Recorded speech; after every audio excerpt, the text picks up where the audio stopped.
Welcome to UFO Undercover with your host, Joe-Montaldo. If you are listening to the show and wish to join us in the chat room, visit paltalk.com. Go to the social issues, select other, and enter the UFO Paranormal Radio Network.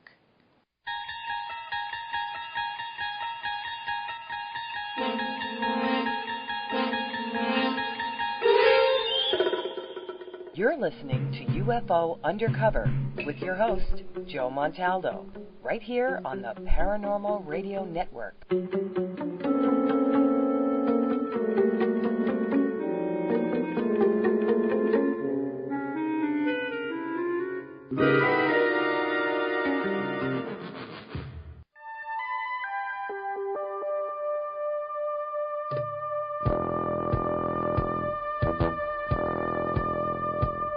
Tune in to UFO Undercover, Wednesdays at 8 p.m. Eastern, with your host, Joe-Montaldo, right here on the Paranormal Radio Network.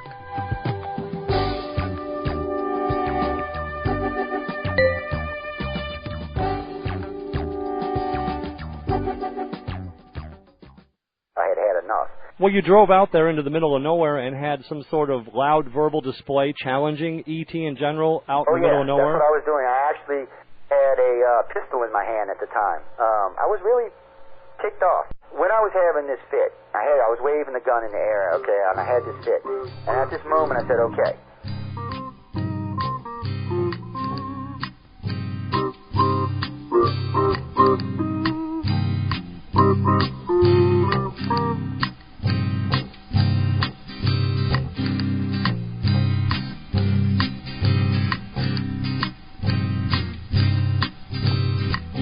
Was a Louisiana man named Joe-Montaldo.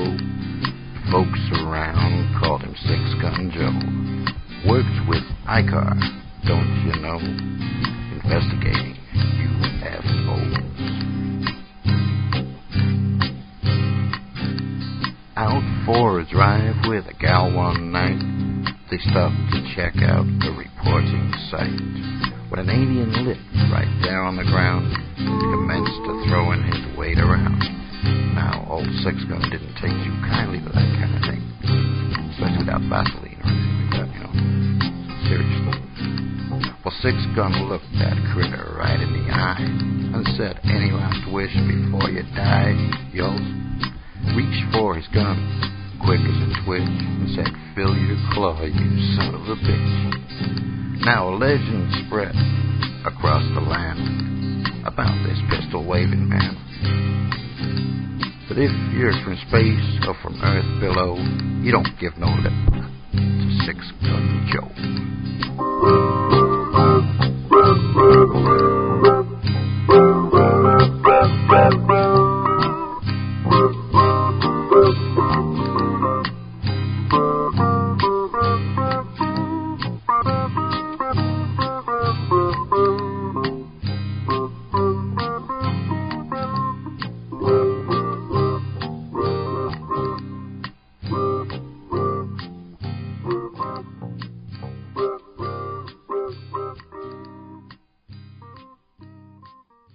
Welcome to UFO Undercover with your host, Joe-Montaldo.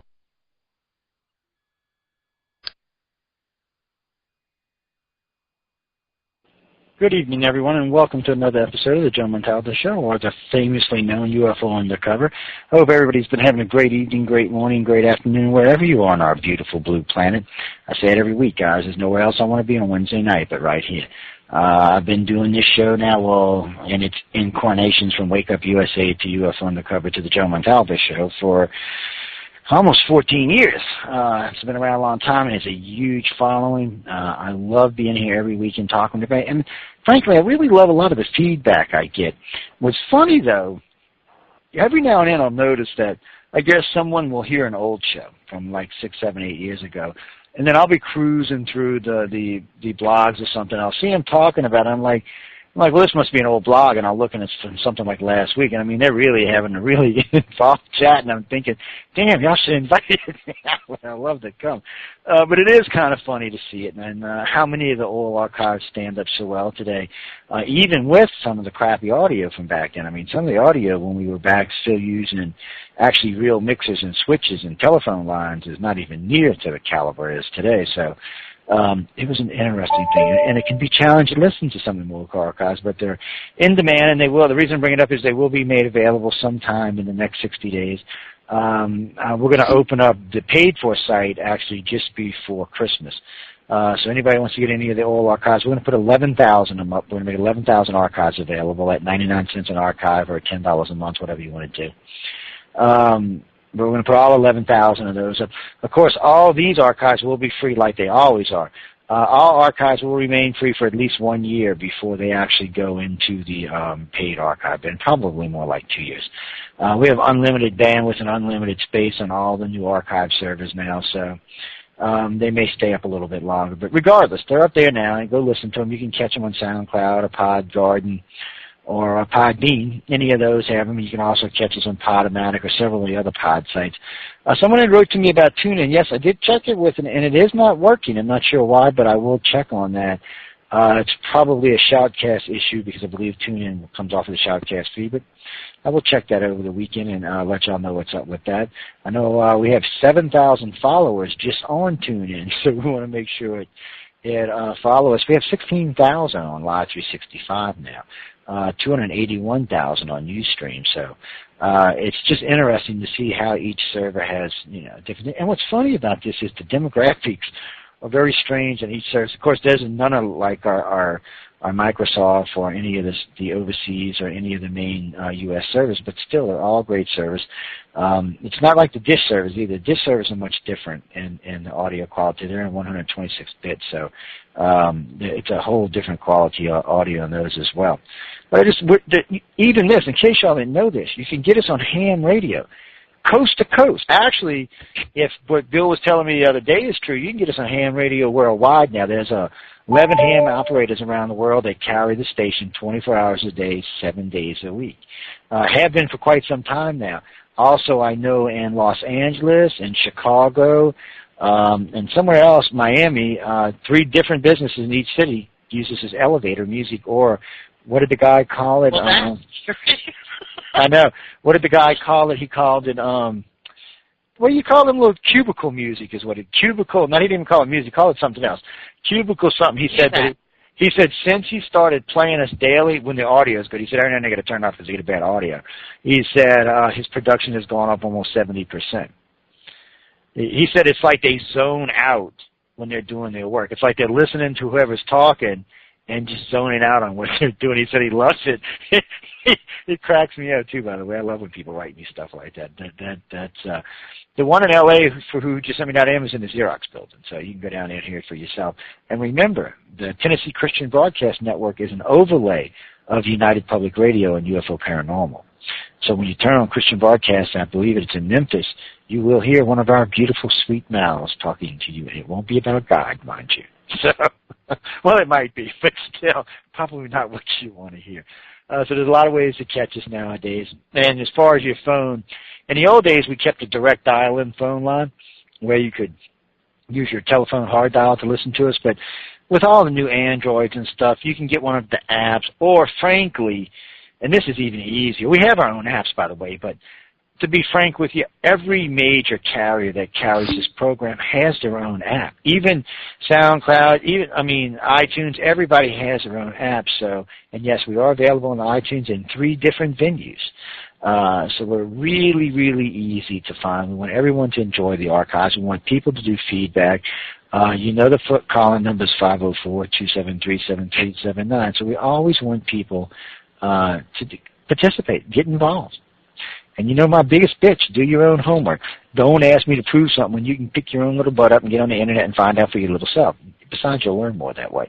But anyway, Stephanie Bennett is with me tonight. Y'all should know Stephanie from Saturday. She gives me grief every Saturday. And so y'all should know she's not here giving me grief tonight. No, I'm not. We're not. You know what I just realized? How hard it is for me not to say something to you. yeah, because you're used to talking. And But anyway, Steph's joining me tonight as a co-host for this show, and she's going to introduce a guest in just a few seconds. But remember, guys, catch us on Saturday Night News. On the flip side, this Saturday should be a really good show. We got some stuff we got to catch up on from last week because we had a little short show, and there's a couple other things we got to catch up on, and then. Of course, I'm sure immigration will be a big topic. I'm sure what's his name that just knocked his wife out will be another big topic. Actually, there's about 9 things I want to broach on that. I'm sure it was going to start all kind of controversy. And, yeah, I love it. It's great. And then there's a couple other things we got to talk about. Of course, we got to talk about what's going on in the Ukraine and what's going on in the Middle East and all of that fun stuff. But really and truly, we're focusing more and more on what it is to be here. And my biggest bitch, we're Americans. We're not anything else. So something we all need to work on and strive a little bit harder. But Steph, welcome tonight. I'm glad you're with me. And I'll shut up for a few minutes. Well, this is unusual that I'm here on a Wednesday night. And what's also unusual is that normally I'm so, prepared and I'm ready to do a show. And this kind of happened just by chance. Mm-hmm. And you had said to me something about, your guests canceled and whatnot. And I thought, well, let me think about who would be a great guest. And I have a very dear friend of mine, and she's on the line with us now. And her and I have been friends since I interviewed her when I was doing paranormal, I guess in the paranormal venue of doing radio. And we've been, there's only... That's right? Yeah, exactly. And there's only... maybe 3 authors that I've kept in touch with, because normally people could just come and go. And Joe, you've been doing radio, you know this, right? You interview someone and you never hear from them again and whatnot. And then Andrea Parent, who's on the line with us right now, has remained my friend since I've spoken to her for the first time. And I do believe things happen for a reason, and people stay in your life that are supposed to. And so I'd like to welcome Andrea Parent. She is the author of now, I believe, 3 books, A House of Darkness, A House of Light. And we also, Andrea does a radio show as well on Blog Talk at the moment. And she has her co-host, George R. I'm pretty sure it's an R, Lopez. And I want to make a distinction between, George Lopez, the Mexican guy who has no, this is the other stand-up comedian of the paranormal. But there's an irony here that I want to say, because I'm not sure how long you two have been either doing radio or have been friends. George interviewed me years ago in the paranormal arena because of doing the radio show and all that stuff. So it's kind of interesting how things come full circle and how people just keep connecting, or the right people, for the duration. So I'd like to welcome George and Andrea to this program. So thanks, guys, for being here. Oh, thanks. George is eating beef stew right now. He has just come off of 8 hours on the road from Florida to west of Atlanta, stuck for an hour and a half in a dead still traffic jam. And so he is shoveling food in his throat right now, and he will join us promptly. Like you said, this was such an impromptu sort of interview, and I connected now you and Joe, and you had said to me today, because we had spoken, this was one show you would love to do, and you've done a lot of radio, so Andrea, speak on that. Oh, I know. Well, I just did a 4-hour stint on AM Coast to Coast about 5 or 6 weeks ago. It was all night long. It was a marathon session. It was wild. It was wild. I had Dave Schrader who I know, so it was great because I can cut up with him and I can be very natural with him, and well, I'm really that way with everybody. Joe's already gotten a little taste of that off the air, but it was one of probably 1,200 interviews that I've done since before The Conjuring. Actually, I've been doing interviews since about 2010 is when they started, and I'm so thrilled to do this show because this is the one that I've wanted to do. This is the one that, Stephanie speaks so highly of you, Joe. You have such a stellar reputation in the industry. You know your stuff inside and out. You do your homework. You You are on top of your game if there's anybody in the field that is. And so it's my privilege and my pleasure and my honor to join you tonight. Thank you very much. Thank you very much. You see, but Steph's going to be giving me hell now about ego issues. You know what? He doesn't believe you already. we have a lot of fun. But no, thanks. I love it. I mean, it's something I always love to do. It's the radio thing was a weird thing. I mean, I was into ufology. I was starting iCar, and then some guy said, "Hey, you want your own radio show?" And I was like, "Really, dude? I've never even spoken in public. You got to be kidding me, right?" And he said, "Yeah, come on and do it." And he created a monster, unfortunately for him, but. I had a lot of fun. I've had a lot of fun, and I got to say, I like the fact that if I don't want to play nice with paranormal or ufology, I don't have to. I've got a big enough venue and enough listeners now that I can, basically tell them all to bite my shiny metal butt. And I like that idea because I don't always agree with them, and sometimes the researchers get on my nerves. I'm like, guys, what are y'all doing? You're running around in circles and you're not getting anything accomplished. Some of the fields, I got to say, paranormal seems have made some strides over the last few years. I know that some of the paranormal researchers would give me hell for saying that, but I from watching from the station, from my point of view, they've made strides. Ufology, on the other hand, seems to be going backwards. Well, it's at the very least, I would say that it's in some respects stagnant. Yeah. And what I can say about the paranormal community, unfortunately, is that there is a lot of competition and backbiting in it, and I speak out against that. In fact, George and I did our show, A World Awakening, about that last night, and we had a couple from two men that have their own radio show on another network of ours. We had Rosemary Ellen Guiley and John Zaffis and John Tinney and our show was packed with personalities last night, and we were all there with one purpose and reason, and that was, and Keith Johnson came, Ken DeCoster was there. I'm telling you, it was packed. It was great. And Lee Kirkland, who's running Scarefest, where we'll be this weekend, which is why George just drove up the coast to come fetch me. And it was all about what can we do to help each other? What can we do to promote each other? We promoted John and Rosemary's new book, Haunted by the Things You Love. It's my privilege and my pleasure in the way that it is to know you, my special kinship with Stephanie, which is cosmic in nature, no question about it, none. I mean, she is Wonder Woman. Let there be no mistake made. Don't across the land. Up. I got to work with this woman. No, you don't understand, Joe. You don't know her the way I do. You do not have girl talk with her because you're not a girl. And so here's the thing. I am telling you, she is Wonder Woman. Oh, I don't know. She would be my host. Oh, my God. We have such fun. We have such a blast when we get on the phone. I don't even understand. I have so many people convinced I'm Wonder Woman at this point. It's so ridiculous. Oh, yes, I'm a believer. I am a true believer. Speaking of that Wonder Woman, I see you have competition on Facebook. What do you mean? I've seen somebody decked out as Wonder Woman on my Facebook page. When I first caught it, because she got black hair too, so when I first caught it, I said, "Let's Steph dress up like." And I looked, I said, "Who the hell?" That's not my style. Who the hell? No, that is merely a wannabe. There is only one Wonder Woman. And I'm still trying to figure out who the hell it is. But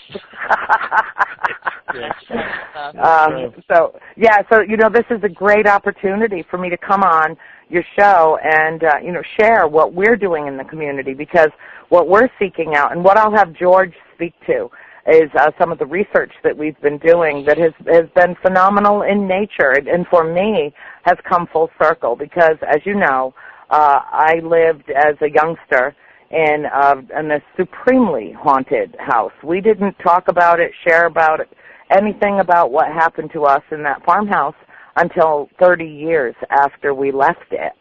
And it all came together as I started writing the manuscript, and I knew when I was a kid that someday I would write this incredible story about living in that house and what we saw and what happened to us as a family.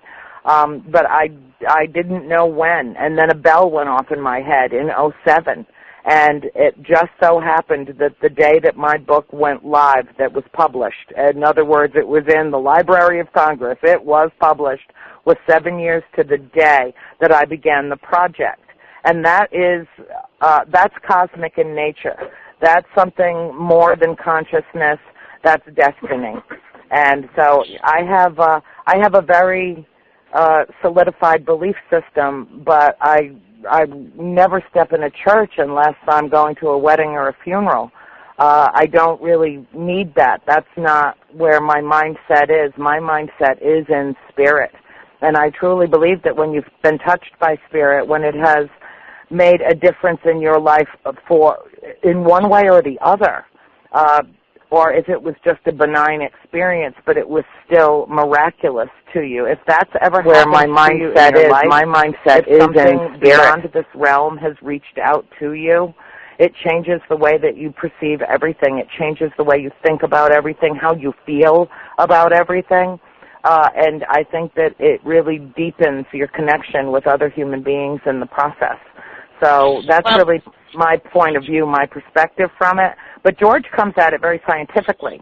The spirit box, the stuff that we've been doing with that. George, they introduced you, and I told them you were eating beef stew. You might want to get on the line and say hello. There we go. He's right here. Yeah. Okay, I can't deal with this technical stuff. George, well, let me just help you out here. I had mentioned when I introduced Andrea as well that how full circle things seem to come, because if you remember, years and years ago, you interviewed me on your show. So it's kind of interesting that it's come full circle now, and you are connected with Andrea, who I've been connected to for years and years, and Joe and I know each other for years and years, and I'm putting you guys together, and and here you now are on Joe's show, and who would have thought we'd all be here, but the universe works in interesting ways. And thus, Stephanie, is the circle of life. Yes, it is. Road rage and all. George. George, road rage and all.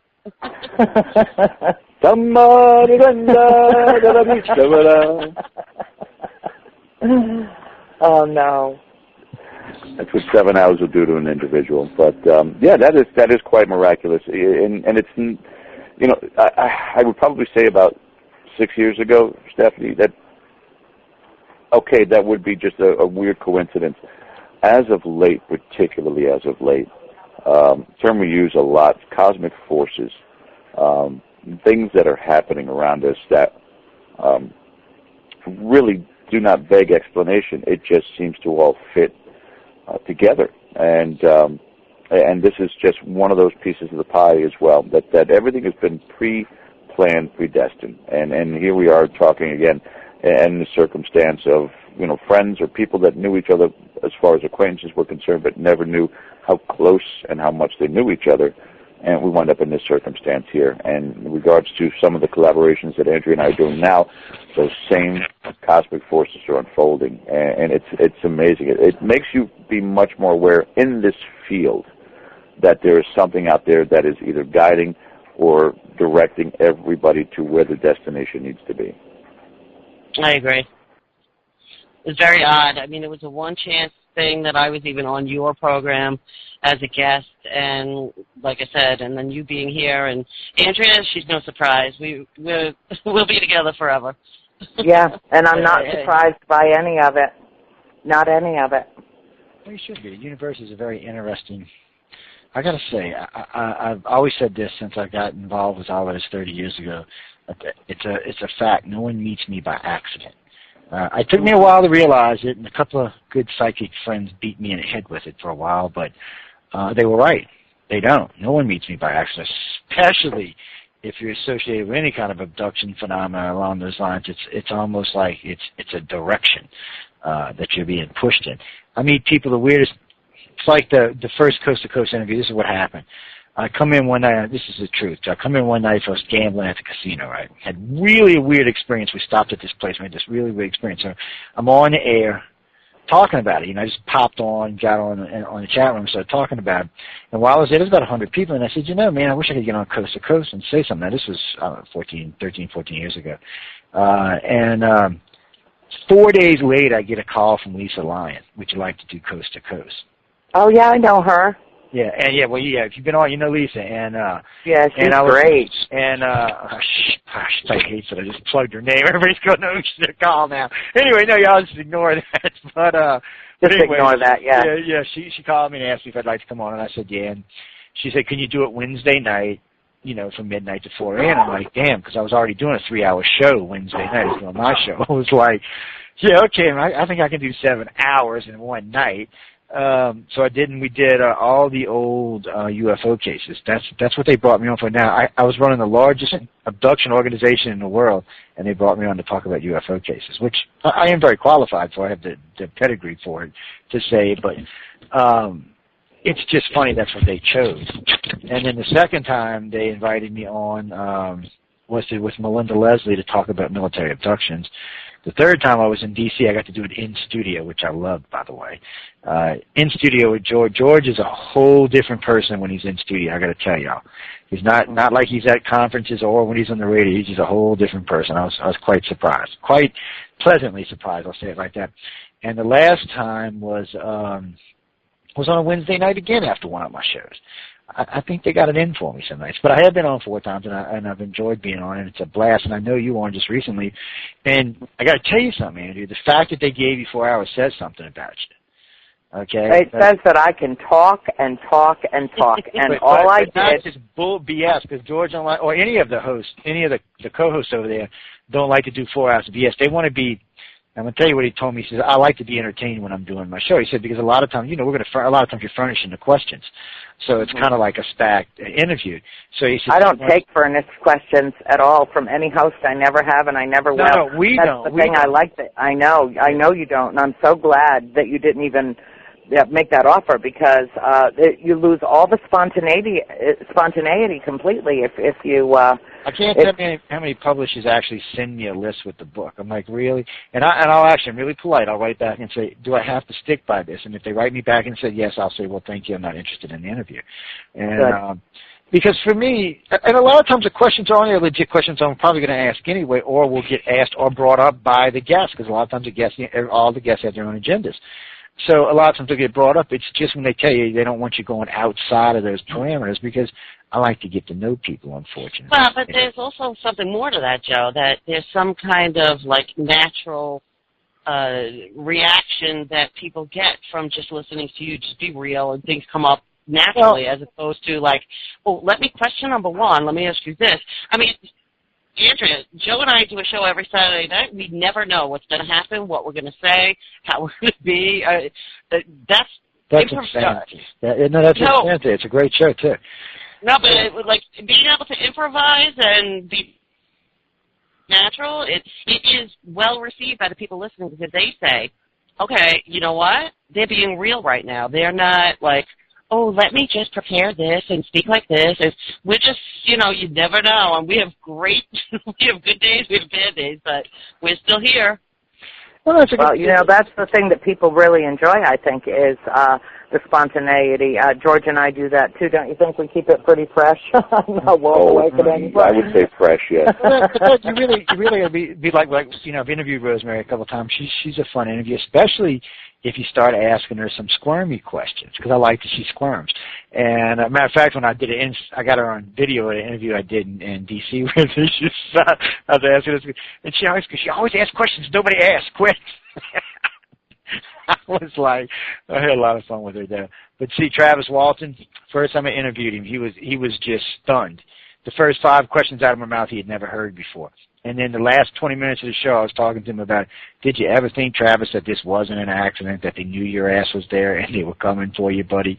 And he was like, I floored him. He was totally floored. He talked about that interview for almost 2 years after that, because no one had ever talked to him like that before. No one had ever asked those questions before. And he was just like I said, what do you thought? E.T. was deaf and blind? He didn't see the big noisy truck squeaking with the lights flashing coming down the side of the mountain? Really, Travis? I know you're smarter than that. And you could just see it in his face. He was like, Jesus Christ, I never even thought about it.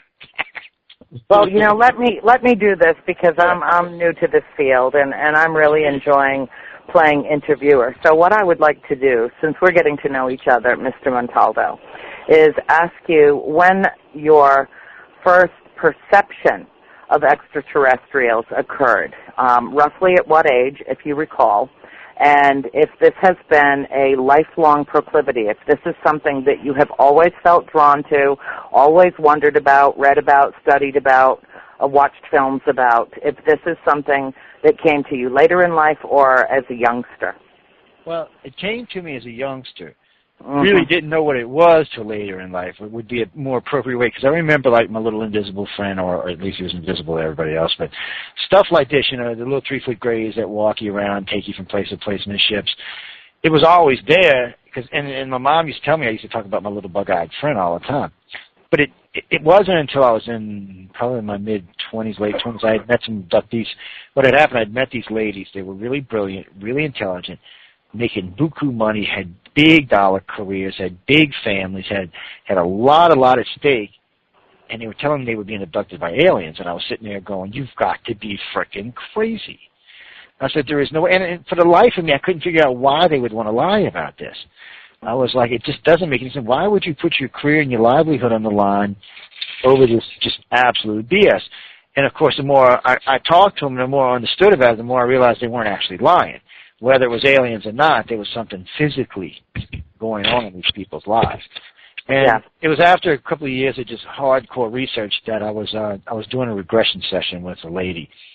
And she started making this really, really weird squeaking sound, almost like a dolphin. And for some reason, it must have triggered or maybe it was a download at the same time. It's hard to say. But it just opened a ton of memories. And after that, a ton of childhood memories. And after that, I was kind of like, well, Jesus, I've been looking in the wrong place the whole time. But it's been lifelong. For me, it's just one of the things we teach anybody who's in this field, whether it's paranormal or ufology or abduction, because we consider them to be separate fields, is learn how to incorporate it into your life. Unless it's something bad you want to get rid of, except for some things. But we learn that's what we teach them. Because if you're an abductee or a contactee, it is lifelong. And it is going to be part of your life until you die. So you might as well learn how to deal with it, because there's nothing you're physically going to do to make them stop. You can talk to God, you can talk to E.T., you can talk to demons, you can talk to whoever you want. They're not going to stop. They don't seem to have any earthly bounds, is what we realize them. So we teach them to deal with it. And I got to be honest with you, since we started doing it, the field has changed. You've seen massive growth in the abduction field. It's much more united. It's about 85%. Everybody's focusing in the same areas. It's just more research-orientated because of it. But it was an eye-opener for me. And the comparison studies since then have been just amazing. The blood type studies, stuff like that. For me, it's been one affirmation after another, after another, after another, after another. But I've been really lucky that way. And other things that happen, like if my ego, or not my ego, but myself starts to wane, something happens every time. Mm-hmm. And wait. I agree with that, Joe. I agree but not me alone. The last 5 times that we've had anything happen, it's been with the big groups, 15, 20. Last time was 40-something people. And the time before that was 17 people in 15 hours of fog. Weirdest was a very weird night. So it's even when I want to get away from it, it's like, oh no, you ain't going that way, buddy. It's a weird phenomenon. But I was going to ask you that earlier. What drove you and George to get into this? What's the driving factor? Well, I'll speak to that first, and then I'll let George take over with the explanation, because I find him more eloquent than myself on the subject. However, I do believe that there is some connection, some causal connection, which exists between extraterrestrial, what I consider a given, that we are an occupied planet and have been for millennia. Oh, yeah. What about that? I had my first experience with an extraterrestrial sighting when I was just 13. We had been living at the farm for a year. We saw numerous things at the farm, but none of us had ever had any experiences prior to living there. So it seems to me that there is some causal connection, and what George and I talk about in our presentation, the merging of science and spirituality, is determining what that is and where the point of integration exists, because we believe in the cosmic and the collective consciousness that we're all basically functioning from one mind, and we can call it whatever we want to call it, but that it is, for all intents and purposes, the creative energy in the universe. And so because of that premise, we seek the point of integration, and that's why we're doing what we're doing. But I would really like George to speak to it better than I can, because he's got the lingo down better, so go for it. Well, primarily my interest is in the true belief that they have a cure for baldness. Praise the Lord, dear brother. I told you about that stand-up comedian thing, remember? I love it. Great. It is it's part of my childhood in a sense, also some experience that I had, and then of course my mother was a huge fanatic with regards to the books on alien abduction, on ufology, and of course Area 51. And there was a point in time where even in my young teenagers, 13, 14, where we would sit down at the kitchen table and have long discussions about this, theories and ideas about this. And it was not until just recently, I mean, I had my own particular stand on what should be done in the community, but it was not until going to a recent event in Chicago with Andrea that really brought it to mind that what I thought all this time was absolutely necessary. And what I mean by that is I don't really care which of the organizations in the UFO community that have their conferences. It all comes down to, here's my book, here's my pictures, here are the people I spoke to, here are their testimonials. Let's share, discuss, and then of course then they shout with fists raised in the air, disclosure, disclosure, disclosure. The government has to disclose.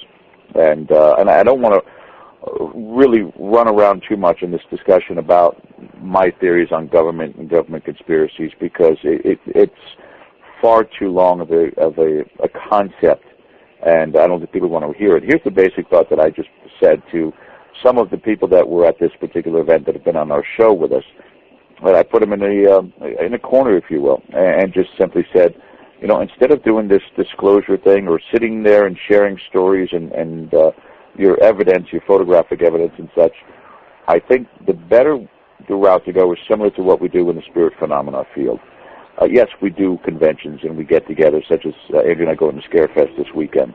But that is the social part of this. The active part, the science part of this, is going to historically haunted locations, renowned haunts, whether they're residential or commercial, and looking for evidence.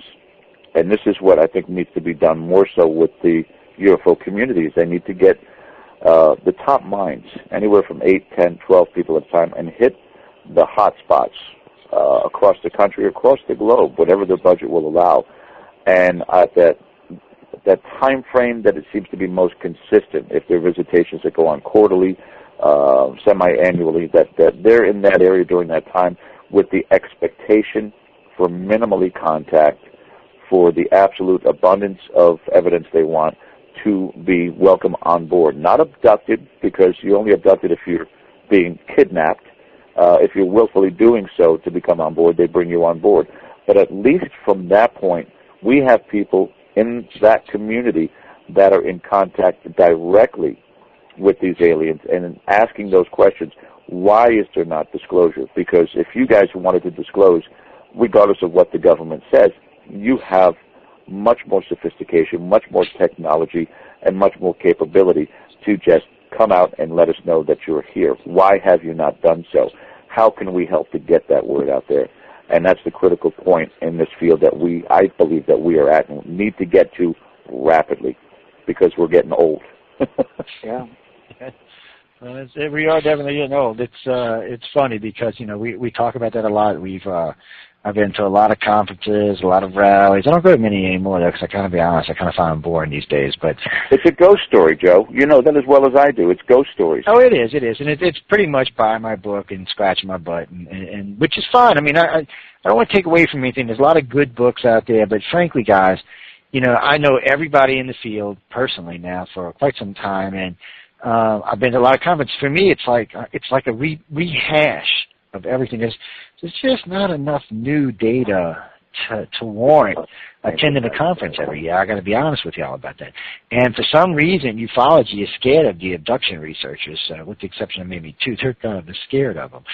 So you don't really see that at many of the conferences. Maybe Joshua Tree, but I know a lot of people consider Joshua Tree to be kind of new agey, and which is anybody's. Well, there are separate and distinct issues that are ongoing simultaneously. One of them is the film footage that was released last year of the explosion of the asteroid over Siberia. That asteroid was exploded above the planet. And, I am absolutely convinced by the film footage that I've seen, and I think that we owe them a very big thank you for that. Everything that I have done in terms of research around that, I'm just convinced that would have been a life-altering, life-ending event on this planet. It would have been a bad event if it would have hit.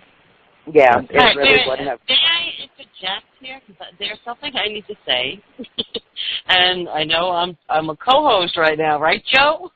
Yeah. And I'm going to say something, and I'm going to change this in an entirely new direction. So, Andrea. Yes, dear. The Conjuring. Oh, okay. Oh, yeah. No. Can't we talk about elongated skulls for just 5 minutes? You know what? Joe could bring you back, and we could all talk about alien everything. You got a whole another hour and a half. Okay. All right. Fine. Okay. So, all right. So the promise is that we'll get back to that. Yeah, we'll come back to it. Go ahead. Yeah. Okay. Because there's some really good work being done in the field. Okay. Yes. The Conjuring.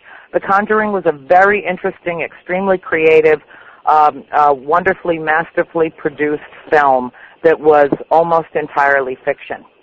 And so people who took that completely seriously, and the lunatic fringe that it released, the attacks on the property itself, the attack on Bathsheba Sherman's gravestone in downtown Harrisville, some bad things happened around this film.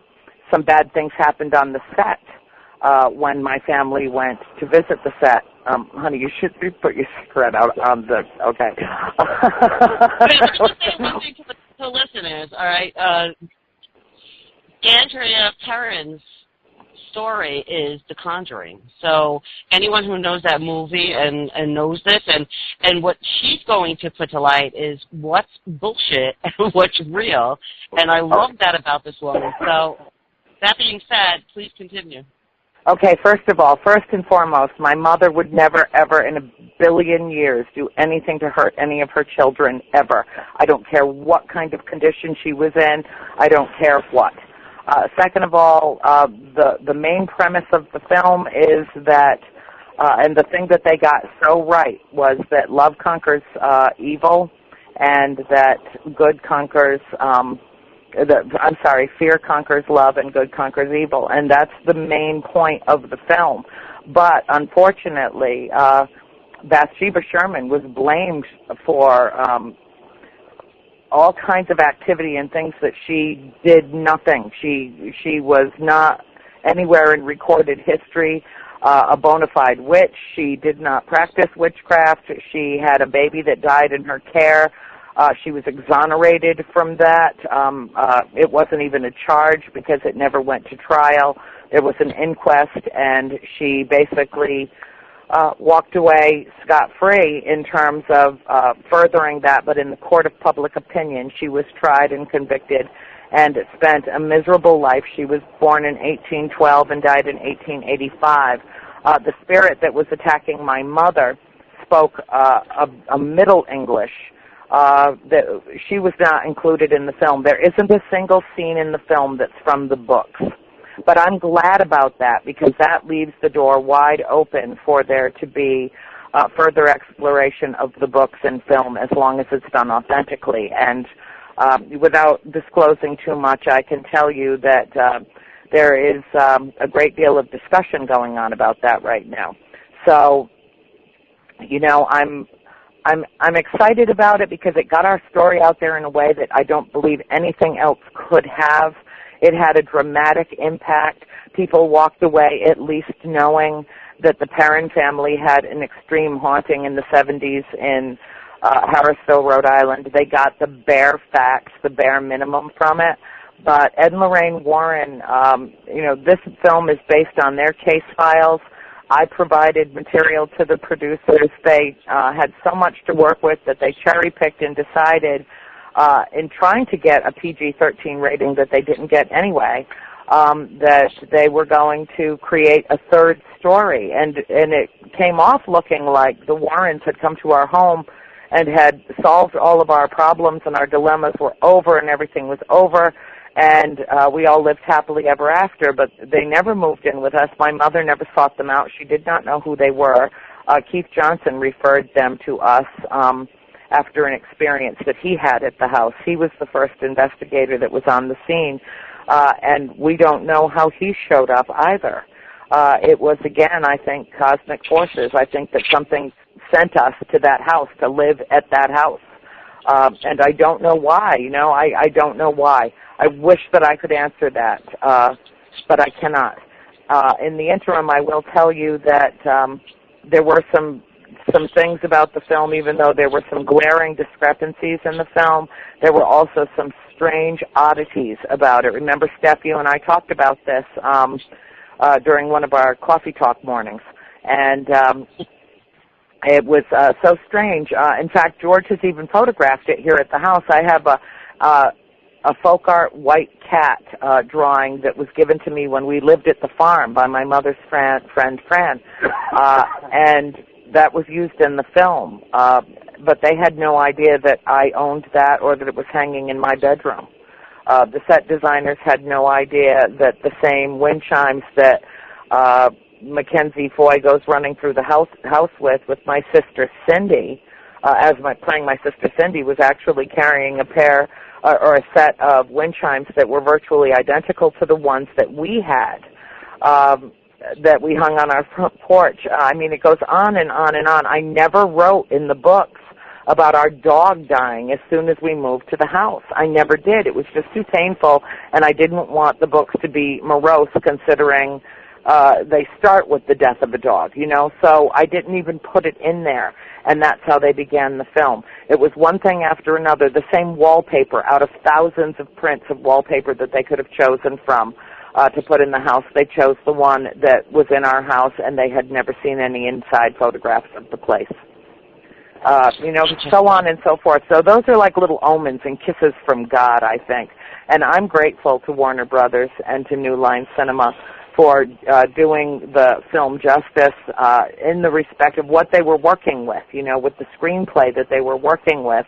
And I think that it did get across that our family was very loving and devoted to each other, and my mother was devoted to us. But one thing that they misrepresented in a dramatic way was my father, who was not in the least bit amenable to Ed and Lorraine Warren being in our house or doing an investigation. What happened in the whole scene, the climax of the film, nothing happened down in the cellar with my mother. It all happened in the dining room. What occurred there was more horrifying than anything that they could have put on film. And it's all in Volume 2. There's an entire chapter about the involvement of the Warrens in the 10 years that we lived there. It's a truly fascinating story. Stephanie, this story's really touched your heart. Yeah, absolutely. I mean, look, we've become great friends as a result, but you also have, first of all, I have the book right here, but you also have now other books and volumes. It mentioned that you wrote a book. Yes. You've only read Volume 1, Yeah, because a lot of authors I have interviewed over the course of years that, they write one book about this one story, and that's it, and they're stuck, and they're living that story over and over forever and ever. But you have volumes and volumes, and like George mentioned before, now he just engaged you in another book. And I love to see progress, especially from friends of mine. And, so it's interesting because there's a lot to be said and it's not just one instance. Oh, let me just tell you about some paranormal thing that happened at my house. I'm trying to think of, the Amityville Horror. Okay, that guy, I interviewed him years ago, and there's some similarities with what you're saying and what he said. I'm trying to think, what's his name? Chris something. I can't think of his name. But he said the same thing as, hey, Hollywood painted this as this. But here's what really happened. Lots. That's it, yep. Right. He said to me, he's like, Stephanie, he said, it's all fine and good, and a lot of it is true, but let me tell you what's not true, and let me tell you more of what is true. And you've done the same thing. Christopher Lott, that's his name. And he said the same thing as what you're saying, and there's credibility to that, because you can't just say, oh, yeah, isn't that an amazing story, what they said? And because it's Hollywood. So the bringing it back down to earth and putting it in a place where it really belongs, and here's what's true, here's what's not true, and here's what else you're missing. And that's the element that you bring that I like, and so did he when I interviewed him as well. So, thanks for that, because it makes it true, and that's what people need a little bit, truth. Well, the thing that I'm so proud of is, even though it was a very long, arduous task, getting this trilogy done, it covers more than 10 years of our life together as a family. It covers everything from prior to everything that happened that catapulted us to the farm, starting a couple of years before we actually got there, before my mother had found the place, and going all the way to our move as a family to Georgia in 1980 and then beyond, and our extrication and fracturing of our family over leaving the farm. It's a very long, emotional journey, and I tell people all the time, I want people to know what they're getting here. I come to the table with some certain knowing. It's one thing to believe in spirits, or the spiritual realm, as it were, and then it's quite another thing to know. And what I don't know what it is, but I know what it's not. It's not an optical illusion. It's not a figment of imagination. It's not a childhood friend that gets made up because someone's lonely. It's none of that. It's none of that. What it is miraculous. What it is phenomenal. And I tell people all the time, it doesn't matter if it was Bathsheba or Mrs. Arnold or Prudence or, all the cast of characters that are in this book. That's not what matters. They're gone now. It doesn't matter who they were. That they still exist in spirit form is what matters. And so that's what I speak to in terms of writing the books. The books are riddled with questions. It's a literary mental exercise. It is a spiritual journey. If somebody is thinking, a series of scary stories, it's not that. It's not that there aren't scary moments in all three of the books. Everybody tells me all the time, my hair stood up on end, I couldn't sleep, I had to put the lights on. But, I didn't write it that way. I wrote it as a true family memoir, and it is essentially a love story. And it is an excursion in mind, if you allow yourself. If you are, I think that all writers, all artists, if you paint a picture, if you write a book, if you make a piece of music, you are essentially that creative soul part of you that's connected, completely connected, becomes a part of that. We were talking about it on our show last night. And if somebody picks up that book and they're functioning at the same, on your same wavelength, we all have our own frequency, our own vibration. If they pick up on that energy and get into this story, it will change their lives. Some people say it's the best thing they've ever read in their lives, and some people go, oh no, this isn't what I expected at all. And everything in between. So if I just warn people off, and it's not for the faint of heart. There are some very difficult chapters in these books that will make you cry. You will cry. In fact, why don't you mention to the listeners Joe, I know this is your show, so I don't mean to take Hi, over Joe. the show. Wait, I don't mean to take over the Joe-Montaldo show, but that being said, why don't you mention the names of the books so that the people listening, and also there's a question from Jem, who's a avid listener of this network. She said, where in Georgia, what town? So I was just, when you mentioned Georgia earlier, so if you want to address that and then name the books, please. I live out with the cows and the horses, and I live just west of Atlanta in a little town called Villa Rica. And I won't be here very long. That's on my Facebook page, so I get to say it because, I mean, I don't care. Nobody bothers me. I've got a bubble around me. It's great. But I will soon be relocating. So making big changes, big decisions with my life, and going forward in ways that I feel compelled to go forward with this. Because, you know what you said earlier, Steph, about these people, these authors that come on and they write a book and then that's all they talk about for the rest of their lives. I don't want to do that. That's not what I'm about. This was an experience in my life that was extremely profound, that was compelling and disturbing and intense, and was educational in ways that I can barely find the words to describe.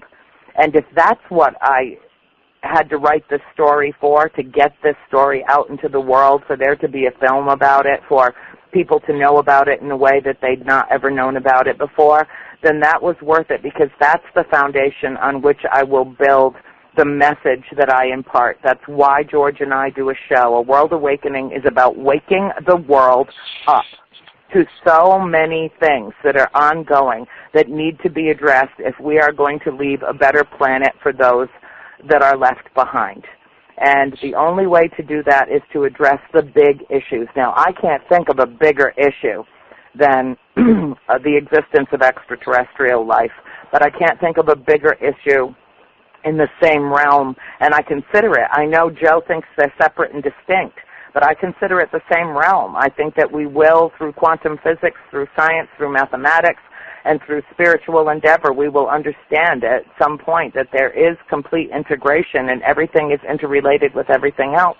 And so what I want to do is just put that out there, you know? There's something I want to add to that, because I have two sets of friends, and I have friends that are, say, psychic and into spirits, and then I have friends that are into UFOs and aliens, and the two of them, anytime I say something paranormal has happened, they both claim it's either either one or the other. Like, so if I say, oh, something happened last night, something visited me, one of my friends will say, oh, it's a spirit, and they're trying to tell you blah, blah, blah.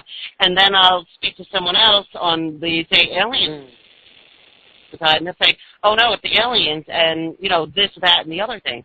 So it's interesting, because I'm somewhere in the middle of it all, and I'm just thinking about it all, and I'm not really sure where things fall, and I'm not even leaning to any one side, because a confident person says they don't know when they don't know, and I don't, so I'm just riding the wave, figuring it all out, just like anyone else, or I'm putting in the perspective of, we'll see what happens over time, because I just don't know. It just makes my points for me that I bitch about every week.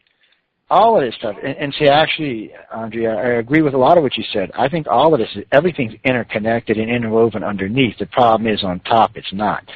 It's, one thing I learned about the universe as a young man, I learned I was very psychic and very gifted at a very young age. I mean, I used to get all these thoughts that I always thought were, wow, am I watching too much TV and stuff? When in fact, it was, once I started talking to people, I realized it was someone else's thoughts. I knew by the first time I ever slept with a woman in bed that pretty much anything in her head was in my head.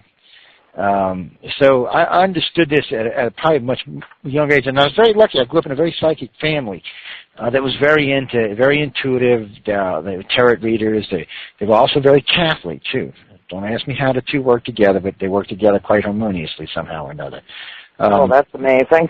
But it did. It worked really well. And it was funny growing up in this family, because you'd be sitting in a house, doorbell ring, big 9 people on the couch. Everybody knew who was at the frickin' door. The phone would ring. Everybody knew who was on the phone. It was just a weird way to grow up. And when I got outside into the rest of the world, I was like, well, why can't everybody else do this? And I noticed that there was very few people that could see a cross or even had an interest in seeing a cross. The cosmic consciousness is a great thing, whatever you want to call it, the universal consciousness, the universal mind is a great thing. But humans are very limited to what they can see, to where they can actually access this. It's much bigger, in order to really access the universal consciousness, you would have to have lived 1.5 billion years or so. Humans are just not on the evolutionary scale that far up yet. No, I don't think so either. I think we just kind of tap into it. I disagree with both of you, actually. George, man. I will tell you, what I truly honestly believe is that it has come down to, unfortunately, for thousands of years, that we have been polluted to no longer have that capability. I think we all still have it. I think it's innate in our DNA. I think the capability is there. I think that we have just been taught for so many centuries, so many millennia, that we are individuals, to think as individuals, to think about ourselves and then, of course, the loved ones around us, that we forget about the community consciousness. And that's what's been lost over the many, many generations that have gone before us. And it starts off, again, with each and every child that has that capability instilled in them again. And the very first time they mention their imaginary friend, they're taught right away to put away childish things, to grow up and stop pretending and things of that nature. So we lose that ability right from our infancy.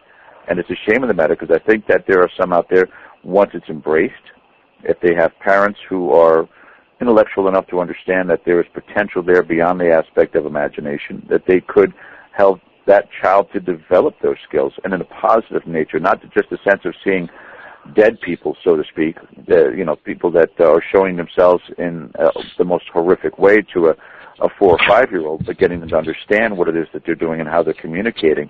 I think that art can come back again, and I think that at least for the moment we are just getting into the realm of possibly that happening on a more consistent basis. It's always been something that's shunned, obviously because of religion. You don't talk to ghosts. You don't relate with ghosts. There's no such thing as a ghost, according to the Catholic Church, except for the Holy Ghost. So it really, I think that the human species has always had it within them. It's just been drilled into their head to not use it. Y'all would have loved it when I was at Ghosticon or whatever it was called, when I introduced a new theory on ghosts. Oh, God. You'd have thought I done set the whole paranormal field on fire at one time. These people were so mad. They were spitting and coughing and cussing. And all I said, did you ever stop to think? Because contactees are very gifted and can see across dimensions. I said, did you ever stop to think a lot of what you consider to be ghosts are simply dimensional bleed-through because of the type of interaction? And it was just too much for most of them to even get their hands around. They're like, well, what the hell is dimensional bleed-through? I said, you ever notice how people tell you they see their dad or their mom or their aunt or their uncle when they pass away? But you ever notice they always say there's something a little odd or a little off? I said, maybe it's because you're seeing the one from one dimension over that's actually still alive. Your grief has allowed you to cross through the veil and actually see this person in the other dimension. And I said, you never stop to think that. We always want to think it's a ghost or it's this or that. I said, but a lot of times it's not. It's exactly what it is. It's a dimensional bleed-through. And it's not that I said ghosts didn't exist and weren't real. It's just, I said not all what they thought was ghosties were ghosts. You'd have really thought that I was trying to end the paranormal community. And I'm big into paranormal. I live in New Orleans. I mean, you kind of weaned on paranormal down here in voodoo and shit. I mean, it's part of living here. You walking through the quarter, you hear all those stories. I mean, I have seen some hairy, scary stuff. My favorite one is the vampires in New Orleans. They don't kill you anything, and they only suck enough blood that they can get high. And they have their drug of choice or their alcohol of choice. So they'll go around and find a person that's good and intoxicated from whatever it is and then suck their blood. I'm like, really? I'm like, okay, man. Yeah, they got some crazy stories down there, but you do see some really strange people walking around through Fort Collection. Well, I find that there are people in the paranormal community that are very open to their own spiritual evolution and absolutely open to new ideas and new theories. And then there are others that are quite closed off and are quite sure that they know the answers. And what I say to that is if my family doesn't know, nobody does. Nobody does. We lived for 10 years in an incredibly active house. It wasn't active every single day. There were myriad different episodes that occurred. The way that I wrote the books, my mother is the one that came up with the title House of Darkness, House of Light. She came up with it spontaneously. And she came to me when I was about 300 pages into the original manuscript and said, "What are you going to title the book?" And when she said that name, I knew that it was perfect, and she just looked at me and winked, and she said it was both. It was. There was negative energy there. There was positive energy there. We infused it with our own energy. We were 5 adolescent girls, ages 12 to 5, when we moved in the house. We triggered that place off like crazy. The energy that we brought into it ourselves, even though none of us had had a paranormal experience or anticipated having one. It wasn't even on the radar for even my parents. My mother was thrilled that she was getting a historical home, a real original colonial home that was finished, completed as it is now, 40 years before the Declaration of Independence. It was an incredible history that went with this house. None of us moved in there anticipating that it was going to be filled with numerous souls. And she always said that they were somehow attached to the house, that they weren't just passing through. But I describe the farmhouse as a portal that's cleverly disguised as a farmhouse because it's that active. And the things that have happened there, I have to give consideration, Joe, to what you're saying about the whole theory of bleed-through, because I've seen things in that house that are indicative of multiple dimensions existing in one place at one time. It's interesting. It's a lot of things we do these days because when I first started doing abduction research, I realized that one of the criteria for us to even talk to someone who says they've been abducted, they have to be empathic. And I don't mean just like a little bit empathic. I mean empathic, that I can sense it or anybody around them can sense it and they can really sense what's going on. It's one of the prerequisites. It's one of the abduction criteria. To us, it's as important because I've never met a contactee that's not empathic. I've never met one that's really not telepathic. It's just most of them don't want to know what the hell telepathy is. Not in what the sense of it really is. But it's something we require. But over the years, we've learned how to use this to look for stuff. We'll get 100 contactees together and we'll post questions, or we'll get them to try to tax anytime they're picking up, or we'll get them in groups and try to see if they can punch holes through stuff, which I gotta tell you, there have been some really weird experiences, like the one where we got 6 really gifted psychics together and tried to stop a gray. Oh God, I'll have to tell you about that one night. That was enlightening and flipping scary like you wouldn't believe, all in the same aspect. Well, I think that there's some connection, Joe. I just don't know what it is. Well, it's all interconnected really together. To know. I notice when there's a heavy abduction activity, there'll usually be some type of paranormal activity associated with it. Now, paranormal is a very open word. It can mean a lot of stuff, but there's usually some other type of activity that I personally would consider not part. Well, not that it's not part of the abduction, but it's not part of what the people want to tag it as. It's part of the abductions. I know it's a hard thing to explain, but and for some reason, they're really hard about keeping paranormal and UFO stuff separate, but in a lot of cases, there's going to be bleed-through of those. And it does seem to be that some paranormal activity tends to be attracted to contactees. Like contactees have things like they have interest in vampires, or they have interest in dragons or dungeons. Cryptozoology. There's just a bunch of fields that you can see them, or just a bunch of things that they really sci-fi. They just have a lot of keen interest in. And I got to be honest with you, the average contactee when is given IQ test usually scores 10 to 15 points above normal, which I find interesting in itself. But, for us it's different because we look at this differently. We look at abductees as a lifelong thing, and contactees happen in family lines, which mean each family's empathic and telepathic abilities get slightly better per generation. They're creating a subset inside the species that exist here on the planet today. And what bothers me is how many researchers actually miss it, because they don't even take into consideration that gray contactees may be sleeping with reptilian contactees and they're having kids. Those kids are being abducted by both. And that kid may turn around and have a child with a woman or a man that's having human abductions. So now you've got all three of them involved, plus you've got all three DNAs in play, plus whatever original human DNA there is, which I have no idea what is actually originally human. But sometimes we stop and wonder, is there original human DNA or not? Because there's three types of aliens and three blood types. Right. They definitely have an interest in blood types, and they definitely have an interest in Rh negative factors. So it's just interesting, and it's going to, God knows what it'll take us long term, but there's a lot of data there to well, all of us are Rh negative, and I won't let him out.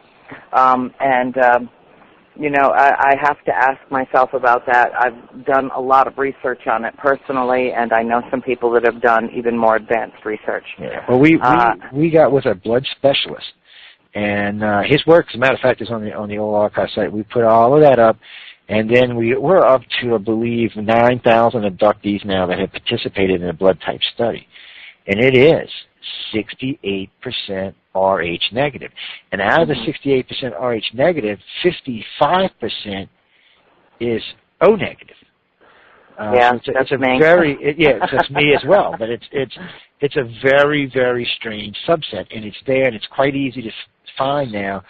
And it just keeps getting, you know, they're just piling it on. It's not changing. It's just piling. It's going to end up being around 68 or 69% before it's all said and done. So it shows you right there that they seem to have an interest. And the Rh negative factor is very important because it only showed up 25,000 years ago as a mutation, right? Just like green eyes did. They just popped in on the scene because of a mutation. Neither one were around before that. So and what's really bothered about this, if you read your ancient history, you'll find reptilian and human aliens all through ancient history. You don't find the grays appear until later in history. Yes. So what a lot of modern thinking is, you've got one that's A, one that's B. You've probably got the human aliens are one blood type, the reptilians are aliens another blood type, and then the grays probably are what introduced Rh negative into the society for whatever reason they thought they needed. And it's a great advancement for our world. I don't think people realize where the world would be without Rh negative. It wouldn't exist in the way we know it today. It is the main thing that's helped us cure at least 100 different immune diseases and blood diseases. And on top of that, it's the only true universal donor, which means Rh negative can give their blood to anybody in the world, but they can only take Rh negative blood themselves. So even though they make up 7% of the population, they really are the rarest blood type because they can give their blood to A negative and B negative, which are 1.5% of the population. So that means that they have their 1.5% and Rh negative 7%, which really makes them around 9. That's what I find interesting about this, because the Rh negative people can only take that blood type. But yet, it's the purest form of blood known to man. It's just such a... But what really bothers me about it more than anything, Andrea, is the fact that Mother Nature would not have created something that killed babies, and that's what Rh negative did. It was a baby killer until we invented the anti-denogen D gene and started giving it. In case you don't know that, ladies and gentlemen, that's why you used to have to get a blood test. Because if you were negative positive, there was a chance that you could have a problem with your child being born. They don't do that anymore because since then we've bred it out, just like smallpox and other stuff. But it was there, and it was modern science that fixed it. And you know, Mother Nature she just doesn't make those kind of mistakes. There had to be a reason for it. It's true. Blood doesn't mutate. Yeah, it's a strange thing, but anyway, I know we got off track there. Yeah, we did, but that's okay, because you know that's what I was so looking forward to about coming on tonight is, you know, between what George brings to the table, what I've had as experience, Stephanie's, yours, makes for spirited discussion, as it were. It's definitely interesting. The interesting thing about me is, before, say, wait. There's more than one interesting thing about you, You know how you get Stephanie, right? You tell her.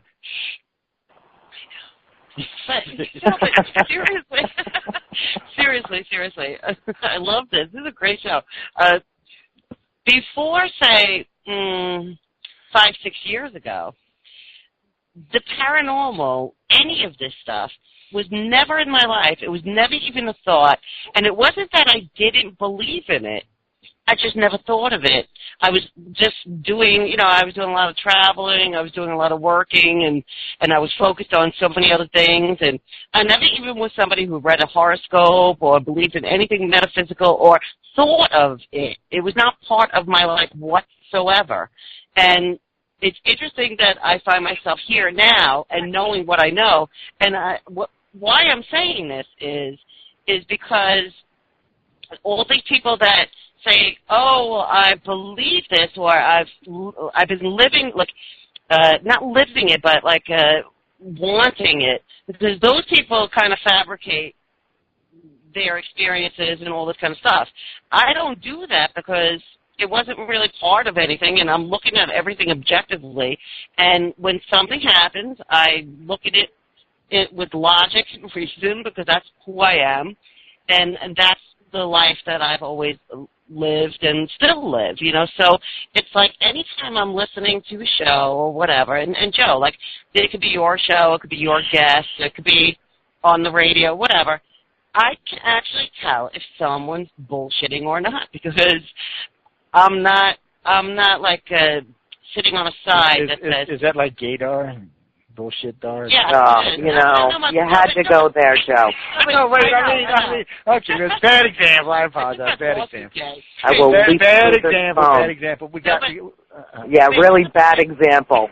All right, still radar, some kind of dar. Would you stop? Puppy dar, kitty dar. I don't know, some kind of dar. There's a point of why I'm saying this. It's that when I'm listening to something, I'm neither for them or against them, and I'm objective, and then I have to sit and say, well, you know what, that doesn't sound right. And usually when there's smoke, there's fire, and when something doesn't sound right, it's a lie, and I piece it together logically, and I'm really good with knowing who's full of it and who's actually the real deal, or your stuff is real. Now, the reason I'm saying this is, Andrea, you and I spoke, and you were talking about the coast-to-coast interview, and you said to me, when you had that interview, you had 2 people write in with negative stuff, or I'll use stuff because I don't know how else to say it.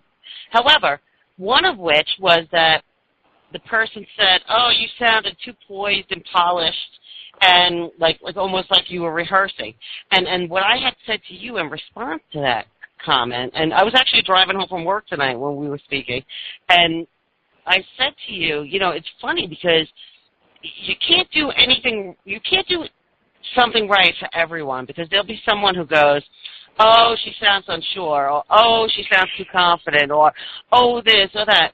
And the reality is, if you had spoken to me the day of my alien experience, say, I'm totally different than if I speak about it now, because now I know the story. I can put it in perspective, and I'm able to speak on it easily. If you had asked me before, I wrote a freak-out thing on Facebook saying, "Let me just tell everyone that's what happened to me."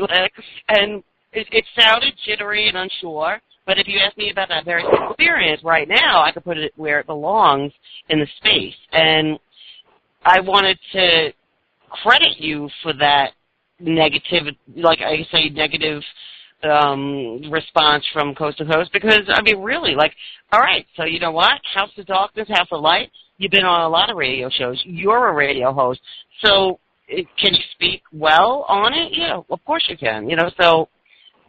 Well, people who know me, Steph, that have known me for decades, know that I'm exactly the same that I was in 1980, 1990, 2000. I'm essentially the same person. I speak a certain way. I write a certain way. I write precisely the way that I speak. And so, I get accused of using a lot of big words. And, I have degrees in English and philosophy, so it would probably lend itself to being more literature than pulp fiction. But, that aside, my response to them, if they criticize my work, is I just tell them, if the worst thing that happened to you today is that you had to open a dictionary and learn a new word so that you would understand it in the context in which it was used, then God bless you. Let that be your worst problem. or wait for the abridged version, because really, I don't do anything inauthentically. Nothing. I don't brush my teeth Internet inauthentically. people, she's talking about Wikipedia, okay? I don't know what a dictionary is.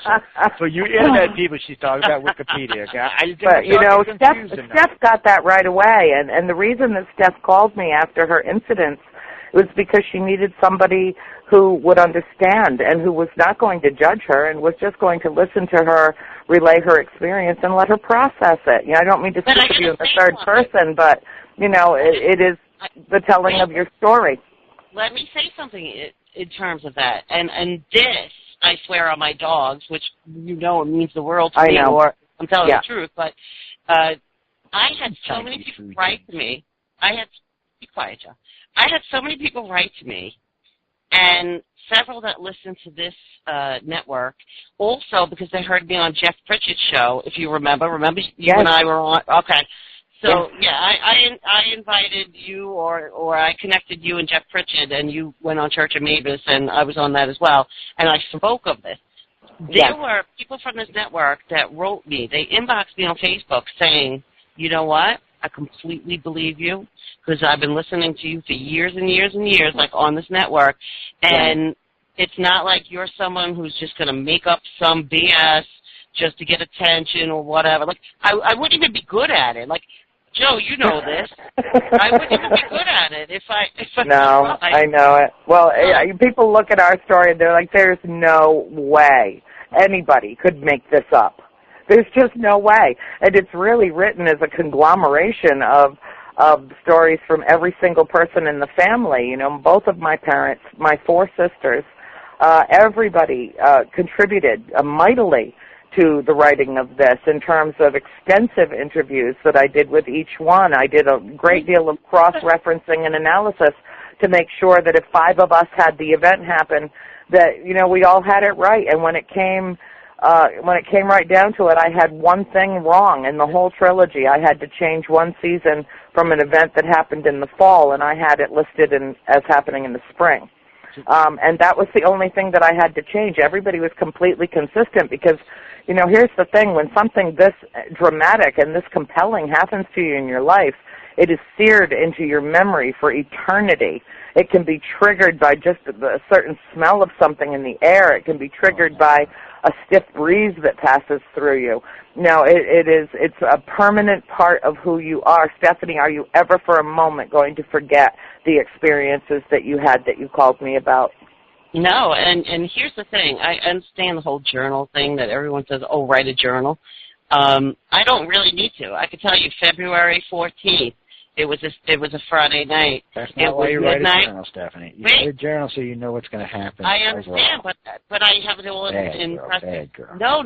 I know this, though, Joe, but my memory is like, I could tell you it was a Friday night. It was February 14th. It was a full moon. 6 weeks later, it was March 30th. It was also a Friday night. Yeah, it was also a Friday night. That's right. I actually have all this in my head. And then I know I'm right, because you know why, Andrea?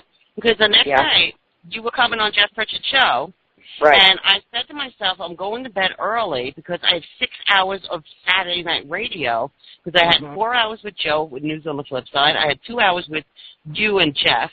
So I said, I'm going to bed early, and so I know I should be writing it down, but I didn't, or I haven't, because it really is all in my brain, and including to the other night, Joe, that I told you about the other BS that happened here. So, don't know. No, we get ready to backtrack here in a minute, and I know we got a caller. We're going to get to you in a minute, but I wanted to go back to the meteor for a minute, because while we were talking, a friend of mine that I mentioned to you at the beginning of the show, Andrew, one of my director's friends or relatives, actually sent me something while we were talking. And there's been a lot of hubbub about how this thing was destroyed. Was it something, hit in the atmosphere? Was it sheer? Did E.T. save us? Or is there something else out there that could shoot it down?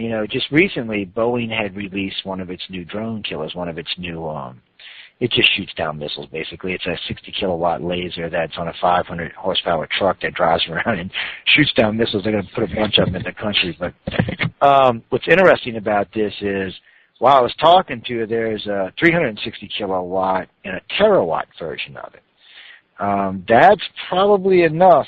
If focused on anything, given enough time, it would pretty much disintegrate it.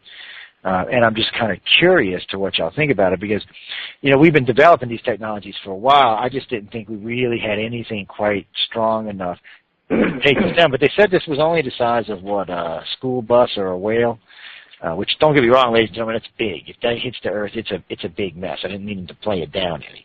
But it's not like the one that hit in the Yucatan Peninsula, which was like the size of Texas. Well, maybe not quite that big. But what do y'all think? I'm just curious. George, you want to speak to it first, and then I will? No, go ahead. Okay. Well, I'll tell you, I don't think that we have anything, and I don't care what technology, what advancements have occurred. I don't think that we have anything at our disposal that could have come in the back of that asteroid at the speed that it did. Also, I know through Paul Hellyer, the former defense minister of Canada, there was contact made around that incident afterward. I believe him and I trust him. So what I'm saying is that I would love to think that we've got that kind of technology. If we do, then we got it from them. But I don't think that we do, and I don't think that anybody saw that thing coming. And I think that the information that was released on SERPA.org afterwards regarding it and in several other places that are reliable sources, that basically what was said was that the ships that impacted them, now this is a race, a culture that has contact with us, and said that the ships that impacted them were actually organic ships. They were living, breathing beings, and they did not know that when they hit this thing that they were going to come out on the other side. I feel nothing but gratitude. I have to, based on what I've seen, what I've read, and from the sources that I've been able to tap around this, I believe personally that they intervened on our behalf in a big way. If we did it ourselves, then more power to us. Well, because I'm curious, because they didn't intervene in Fukushima, and they didn't intervene for any of the nuclear, and I would bet you money if we started shooting nukes at each other, they wouldn't intervene. So I'm kind of curious. There's always been this thing with them. There's a lot of stuff that goes on this planet that they could have definitely intervened and really saved us a lot of grief, and they haven't. And I'm just wondering why they would choose this time. I don't know. I think that's a great natural cause. What was that, George? Yeah. Oh, no, that was Callie, huh? Yeah. I thought I recognized that. Like you said, maybe it was a natural cause, and that's why they intervened. I have no idea. I'm always curious, though. It was definitely interesting. We'll put it that way. Well, I also saw some very compelling film footage that occurred during the tsunami as well, that was captured by helicopters in Japan that were just doing out for basic traffic control. And there were several orb-like structures that moved in during and it can be found. It hasn't been pulled down yet. I've seen it recently on YouTube, but there were a number of different shots and a number of different angles that showed that when the tsunami came on land in Japan, that it was being monitored or it was being followed, or, I do not believe that anything was being done to further destroy the planet through that. But yes, I hope that there is some intervention that is going on around Fukushima, because, people don't talk about it anymore, but it's the biggest threat to this planet that exists on this planet right now. Them people in Oregon and Washington and Cali are going to be talking about it soon enough. Yes, they are. Not only that, Joe. Tree Sheridan, with her new program, she wants to talk about that big time. Because Fukushima's a nightmare. No, but she also, I had a conversation with her the other night that she also believes that part of this caused, her husband there to pass away from cancer like in an instant. So that's going to be interesting, and that'll be on this network fairly soon. What is her new program? Global Newsmaker. Sorry, Global Newsmaker Focus. Sorry, it took me a second. Yeah. So.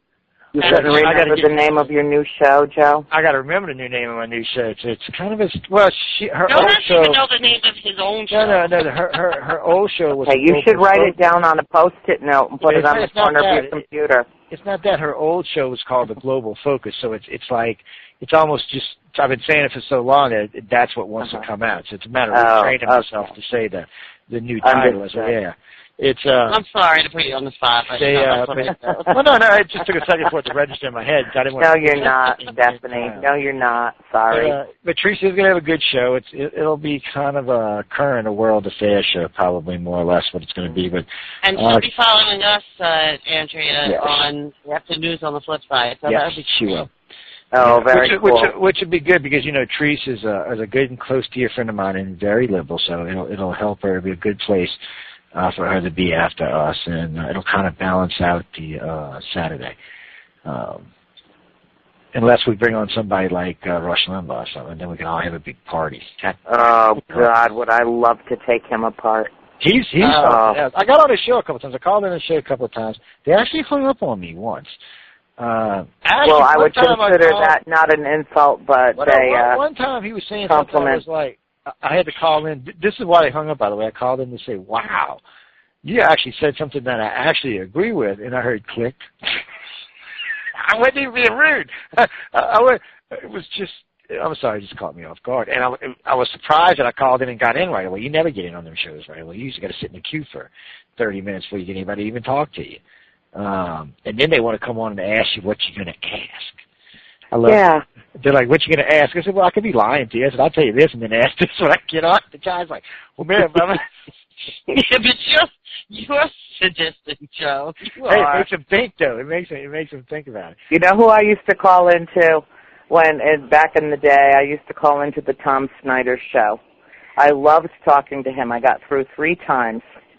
And I loved his show. I just thought that man was just too smart by half, but too clever by half, as the British say. That's one of the reasons I like radio, because at least in radio you can interact. TV is great, and it's visual, but you don't get the interaction that you get with radio. You can call in, you can get involved, you can get your questions in, you can get your moans, your gripes, your complaints in, whatever it is. It's just different, and it's nice. And it's nice when people call in. Sometimes they agree, sometimes they disagree, sometimes they think, y'all are crazy. Mm-hmm. And then, let me tell you what I wanted to tell you a little bit about before, and I don't know, because I want to know if you're possibly going to this. But George and I are speaking at an interesting, different kind of a conference coming up in November in Laughlin, Nevada. And it's Star Work Symposium. Paula Harris is the promoter. This is her baby. She put this whole thing together. And what we're going to do now is what we've been talking about, trying to establish some correlation through our research and development of different techniques. And I want to bring George back in on this and speak to this briefly about spirit box sessions that we've been running. And that he's been running personally. But, I think that we really do need to talk about the technology. And I also want to speak about, in terms of being able to pick up interdimensionally other species as well, and the possibility of that and where we're going with it. So what we're basically doing is a science. It's a scientific conference, but it's also a spiritualist conference. It's got some psychics. It's got some people who are well established, long established in the community. But it's also got some newbies and people that are just bringing their stories to light. It's a real conglomeration of things, and I wanted to put that out for people and let them know that we will be delivering our presentation there. Gosh, oh my God, the dates just slipped my mind. But if they go to starworks.org, they can find out all the information about it. It's in Laughlin, Nevada at the Aquarius Hotel. It's going to be a great event. Joe or Stephanie, are either one of you attending this? No, we're not, but we're both Aquarius. Actually, but she's doing it at the old Laughlin where they used to do the Laughlin conference at. Right. And I've been to one of her Star Wars conference. I went to the All-Woman Symposium in Texas 2 years ago. She puts on a good conference. It was a lot of fun, and it was they had it in Stevensville. Oh yes, I heard about that. I saw pictures of that. Yeah, we went down. Oh yeah, you see if you see a guy in a black shirt with a bunch of women in red surrounding him, that's me. It was they were like, that picture's funny, and then people asked me, how the hell did you get that picture? I said, I'm friends with each and every one of them. That's why I got the picture. And I said, plus, we do a lot of sponsor work for them. But she does a good conference. I know she's having a hard time getting them, where they're bigger, but she does a good conference. And she's been moving them around. She did Stevensville last year. It was, I think, in Miami. So this year it's going to be in Nevada. So she's moving them around and making them where other people can see them, which is a plus. But I'm so hard on conferences these days, I rarely attend it, unless it's something I'm personally interested in, or for some reason I want to work press at one, which every now and then I want to do. I haven't just been attending that many, but I love going to Laughlin, but it's a blast out there. I want to go out into the desert. One of the nights that we're there, we're going to make a trip out into the desert and see what we see. There's a place where, when we stand at the hotel right there, the river runs right behind it. And then the dam's right down from there, like when you way down to Vegas, the Hoover Dam's right down from there. There's just before the dam, you're going to see a bunch of hills right underneath the dam. It's either before or right under it, but there's a little gravel road that went back there. We took an expedition and spent a day riding through there. Actually, I should say a night riding through there. It was just beautiful. I've seen a lot of weird stuff in the sky. Nothing I would consider to be alien or extraterrestrial or anything along those lines, but and there was a lot of weird stuff, and it was just a stunningly gorgeous sky out there. It's a beautiful ride, and I think it was only like 5 minutes or maybe 8 minutes from where Laughlin itself is. So there's a lot of other fun stuff there to do, a lot of good food, a lot of stuff to hang out. And usually, if Paula can get that crowd, that Laughlin crowd to come, that used to come, they have a really good crowd, and it's mostly experiences versus, how you go to a lot of conferences, there's just people there looking for information, and there's usually a handful of experiences. At the Laughlin conference, it was much different. It was like a handful of non-experiences and everybody else, and it was a big conference. It'd be 600-700 people there sometimes. So it was, 9 days long or 8 days long? It was just a great place to meet people. I hated to see it go. I really did. Now it's, who's got it now? Open Minds does in Arizona. So I haven't been to that one either. I mean, I should go, just so I can either say yay or nay. Yeah, you should go.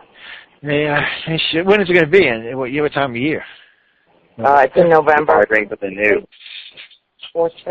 Something like that. Just click on StarWorks.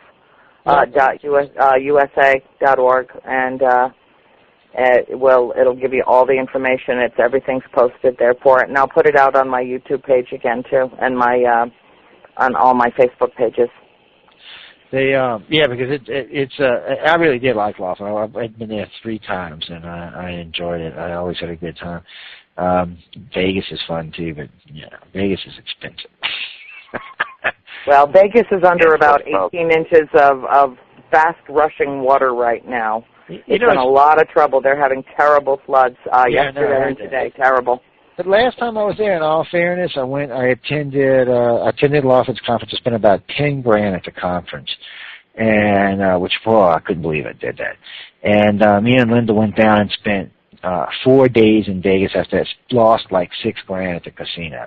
I'm like, geez, I'm $16,000. Well, now this is right after Katrina, so I was making really good money, so it wasn't killing me. But so we decide we see this place called the Orleans, and we said, well, we're going home tomorrow. Let's go stay there. I hit 11 jackpots, 11 in one night. The first one was $6,600. I hear my wife screaming. She just hit $5,500. We walked out of there. For the entire trip, we were up $3,000. Oh, that was great. I was kind of like, you got to pay. it was just one of those things that we got lucky. But ladies and gentlemen, take this as a lesson. We got lucky. Okay. Usually when you leave Vegas, when you got much money on the whole, you usually leave that much. Yeah, But it's a great well, place. I've never been, but that's what I've heard. Yeah, if you can go, it's a great place, and it's really a beautiful place. But no, we got off topic again. Shame on us, people. You think so? Because I'm not moderating this. That's right. No. If Stephanie were running this show, we would stay on topic. Exactly. No, normally I would be like, all right, Joe, are we done with this? Or can I interject with something else? But I just want you to say again, Andrea, just mention your books because they're great. And I want these people to know about it. And not because you're promoting it. I'm actually promoting it because I like you that much. And I believe every single thing you've written. Well, that's what I wanted to ask you earlier. Is any of these in audio book format? I meant to ask you all that earlier, and it just went right out of my head. Well, eventually it will be an audio book, but the only person that can do that is me. There's nobody else that would be able to read these books with the same kind of inflection or the understanding behind the words. Oh, that's what makes it hard. You know, if I want to put it out in that format, then I'm going to need to devote probably 100 to 150 hours in a studio, or I'm going to either that or I'll need to set up my own soundproof room to do it and get the equipment, which isn't terribly expensive. It's not that big a deal, but it is a very time-consuming process, and right now I am wholly and completely involved in a beautiful idea, a wonderful idea that George had for a book, and so we're collaborating on that right now. I think hiatus. I think what Joe meant is it's available like on Kindle or things. Oh, it's available everywhere. No, I knew that. So now I want to know because audiobooks are on the rise now, and they have been for the last 5 years. Yeah, they have. Been steady up, and the reason why is because of people like me. First off, like Linda likes the tactile sense of reading. She likes to read. She'll read 4 or 5 books. I've never seen anybody read like this before. Me, first off, I don't have the patience. If it's not technical, it's hard for it to keep my attention. But I do a lot of driving, so I tell people send it to me in audio format, and I will drop it in my CD while I'm driving, and I absorb it much better that way, and I can relax. And you know, on an 8-hour trip, you'd be amazed how many books you can go through.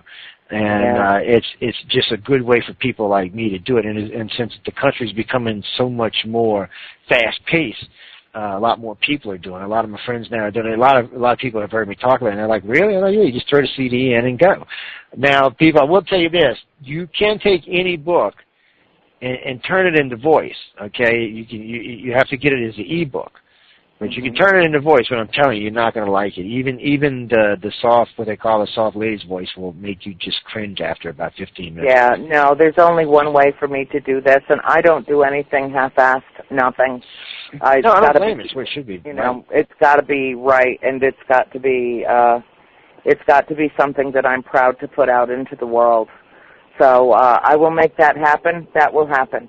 And I imagine probably sometime over the next year I'll be able to pull that all together. But in the interim, what I will tell you is that I'm getting a great deal of feedback from Volume 3. People have had it now long enough. It's been out for several weeks, and I'm getting a lot of, well, what happens next? No, and that's one thing Stephanie can speak to, because there's no way to read these books and not feel as though, if you're open to it, if you're open to the possibilities and to everything that it contains, then there's no way to feel that you didn't actually go through that experience with us when you come out on the other side. And the thing that I'm most proud about in Volume 3 is that every single member of the family wrote an extensive essay about their experience at the farm and how it fundamentally changed them, physically, mentally, spiritually, metaphysically, in every foundational and conceivable way. We were altered as individuals by the experience that we endured, and that I also describe as a blessing as much as it was a curse, because even though some terrible things happened in that house, what we all gained from it was an understanding that there is something beyond our mortal existence and that there is no reason to fear death. I'd agree with that. I don't. Even from a young man, I'm probably dumb on my part, by the way. But I gotta say, for me, it's different. I heard a lot of people die around me at a very young age, and I'm kind of like, it's almost like a fascination with what the hell's over there. Guys, I just use that as I have no idea where anything is, but it just makes me wonder sometimes, because I've seen some really weird stuff that I don't think is ET or related to ET. It's just, I've seen some, like I said, down in the court. If y'all ever come down in New Orleans, there is a graveyard. This is a weird place. It's weird because it's actually on a NASA Stennis facility. It's a 330-year-old graveyard that has a bunch of kids' graves in it. Well, we found this place by accident, and we were out there one morning. It was about 12 of us, about 1 o'clock in the morning. This place is we'll just leave it at wicked and leave it at that. It's astonishing, and I would like to know what those experiences were, because I don't think this experience has anything to do with aliens in any shape, form, or fashion. Frankly, I have no idea what we experienced that night. It was just crazy. Plus, they used to hang these. After that night, we had gone back in the daytime, and they started hanging these water bottles. They were hanging water bottles from the trees on strings over the graves. I have no idea why. Still to this day, don't know why. Well, there's several different superstitious beliefs built up around that. Sometimes Catholics will hang holy water over graves. Sometimes there's a belief that water will keep the spirit down and not allow it to become earthbound. There are actually several cultural superstitions that are built up around that practice. Yeah. It's interesting because there's a lot of strange areas down here. There's a lot of hot zones for what we would consider extraterrestrial activity, but there's just a lot of really strange places. But all cities are going to be like that. They're going to have. And New Orleans was a slave city, so when you're down there, especially early in the morning, it's weird because we've been down there. I had some friends in from Seattle about 3 years ago, and we were walking through Pirates Alley, and which is the alley between the St. Louis Cathedral and the mall. It's where they used to sell the slaves at. And we're walking through there, and two of the girls that was they kept freaking out. First off, the hair kept standing up like they were touching one of those fizzy ball things, and electric balls, and they kept hearing somebody. And then it sounded went from somebody to a bunch of somebodies. And then the one girl says, "It sounds like an auction. It sounds like an auction, but it can't be an auction because they're talking about people." And I said, "Well, let's just keep on walking. Just keep on walking. Let's not be stopping down here. Let's keep on walking." Well, I had a similar experience in St. Augustine, and that's not very far from where George is located, and obviously well known worldwide as one of the most haunted places on the planet. And a lot of it had to do with the slave trade. A lot of it had to do with the misery and the suffering that was endured by the people at that time. I know it's difficult to talk about, but the fact is that it happened and it existed. And when the slave ships would come in from, off the ocean and they would dock, the first thing that they did was decide if what children had been captured and transported had made the trip in good enough shape to be worthy of claiming a price for. And if they were just going to be if they were sickly and they were just going to be costly to feed or be time-consuming to heal up if they could be healed from whatever illness they had, they would, in some very gruesome ways, just kill these children right in front of their parents. I cannot even fathom a time not so long ago in this country when that was the norm in many ports, including the Port of Providence. Brown University was built off of the backs of slaves. It is not a pretty legacy. It's not a pretty history, but it's a part of all of the 13 original colonies. So it's something that needs to be addressed. In fact, one of the original owners of the farm, the Arnold family, our farm that I had these experiences with my family, was part of the Underground Railroad for a number of years during the Civil War because it was a very long, deep basement, had many, many cubby holes, places to hide, and the Arnold family were Quakers and were vehement abolitionists. Even though they used indentured servitude. They had indentured servants that helped build the stone walls on the property, and yet they were abolitionists when it came to the slave trade and helped hundreds, from my understanding, hundreds of slaves escape to Canada. So, you know, we have a sordid history as a country, no more so really than any other country. I mean, we did devastation to the indigenous population when we moved in from Europe. And I'm on both sides of the coin because part of my ancestry is Cherokee by birth through my mother, Dutch and English, Irish, and Scottish on my mother's side. We might be related. Yeah, and French. I'm pure French on my father's side. He's pure French. That emigrated in the 1500s into Canada and the Quebec area, and then came down and settled New England in the 1600s, from Maine all the way to Rhode Island. So, you know, I'm part of that heritage and part of that history, and that's one of the things that we talk about on A World Awakening is, you know, do we carry an imprint of our DNA going all the way back to our most ancient ancestors? What is it? What is it that makes some of us feel like that we don't belong here at all, and some of us feel like we'll be earthbound forever? There are so many intricacies and so many discrepancies between human beings, even though we all fall into the same species and subspecies, and you know we have things that we share, and then we have disparate belief systems, and we have disparate languages, and we have disparate faiths, but we're all really one and the same. And I think that that's what we're striving for ultimately, is to achieve a global consciousness.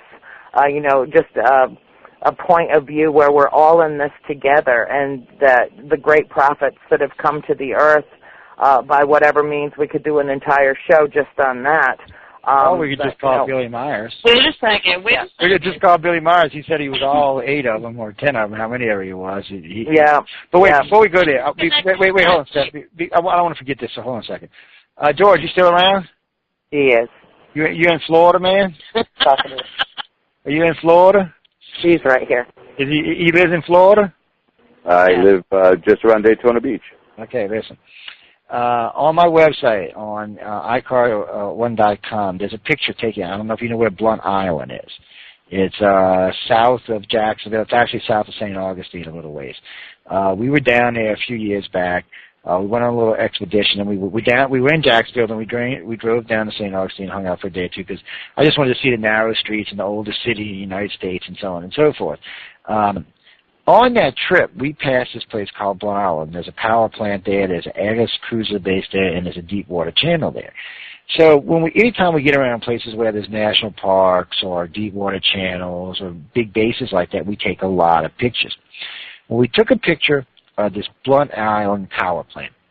Now, when we took the picture, we seen nothing on this picture. It's a very interesting picture. It's posted. What it is it's a dish-shaped.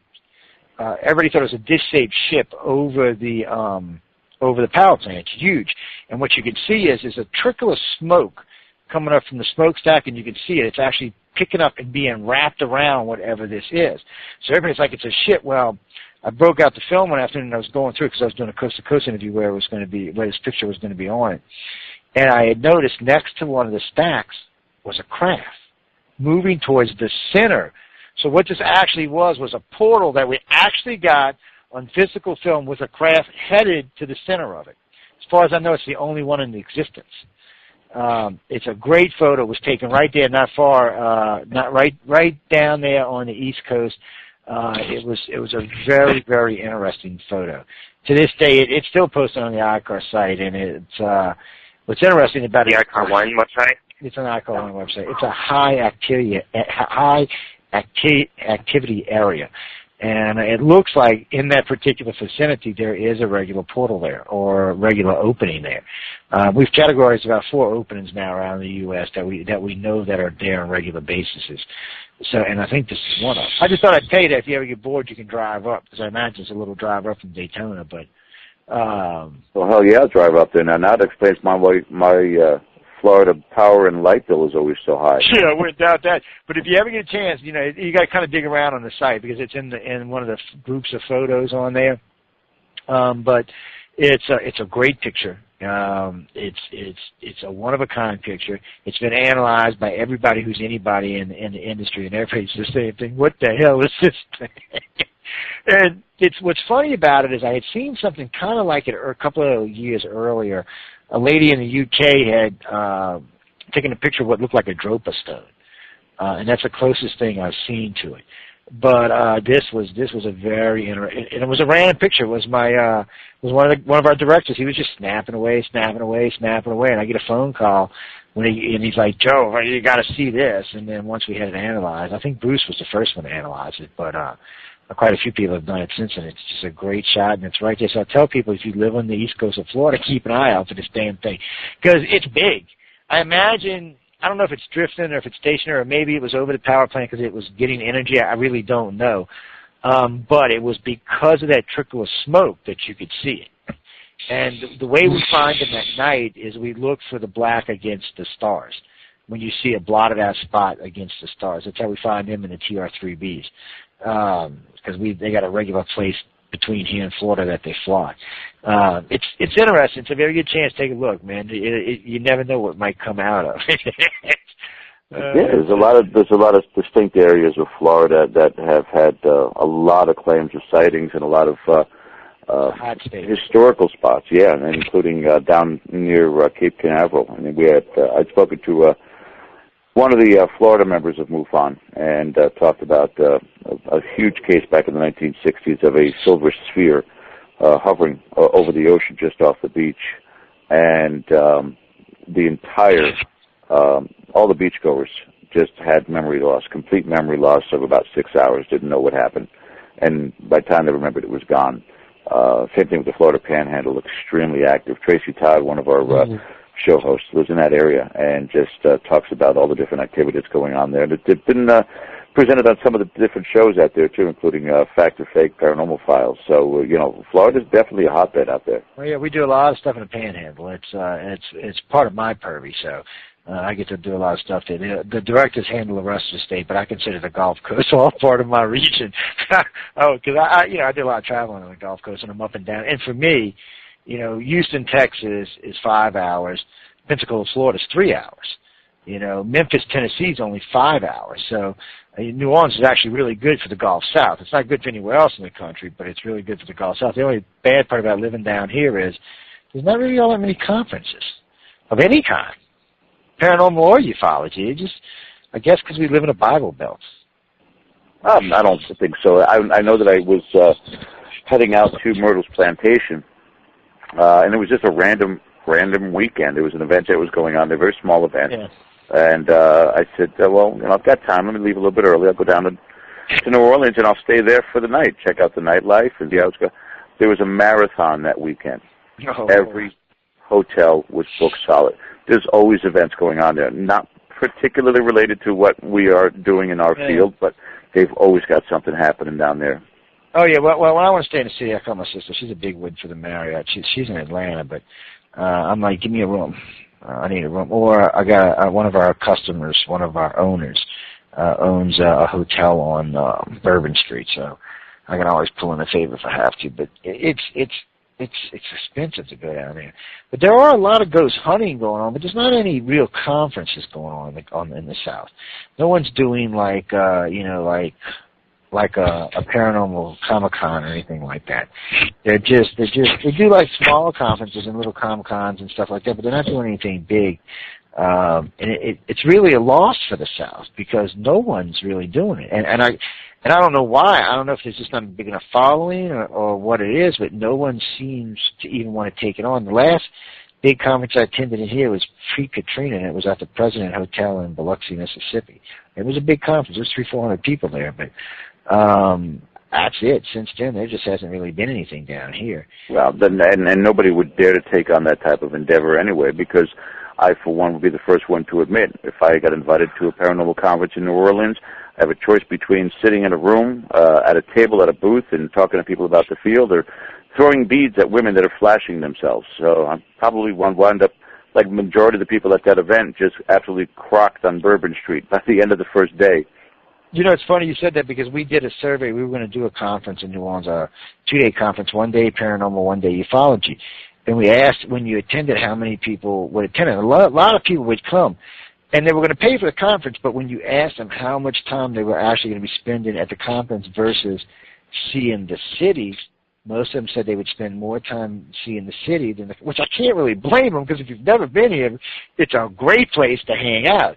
But, you know, they do kind of miss out. But they're still willing to spend the money. They're just not going to attend the conference, which doesn't really help matters any. So, you know, you get like an hour or two a day out of each person, but Bourbon Street's a great place to hang out. The French Quarter's a great place to hang out. Frenchman Street, where they filmed Treme, is a great place to hang out.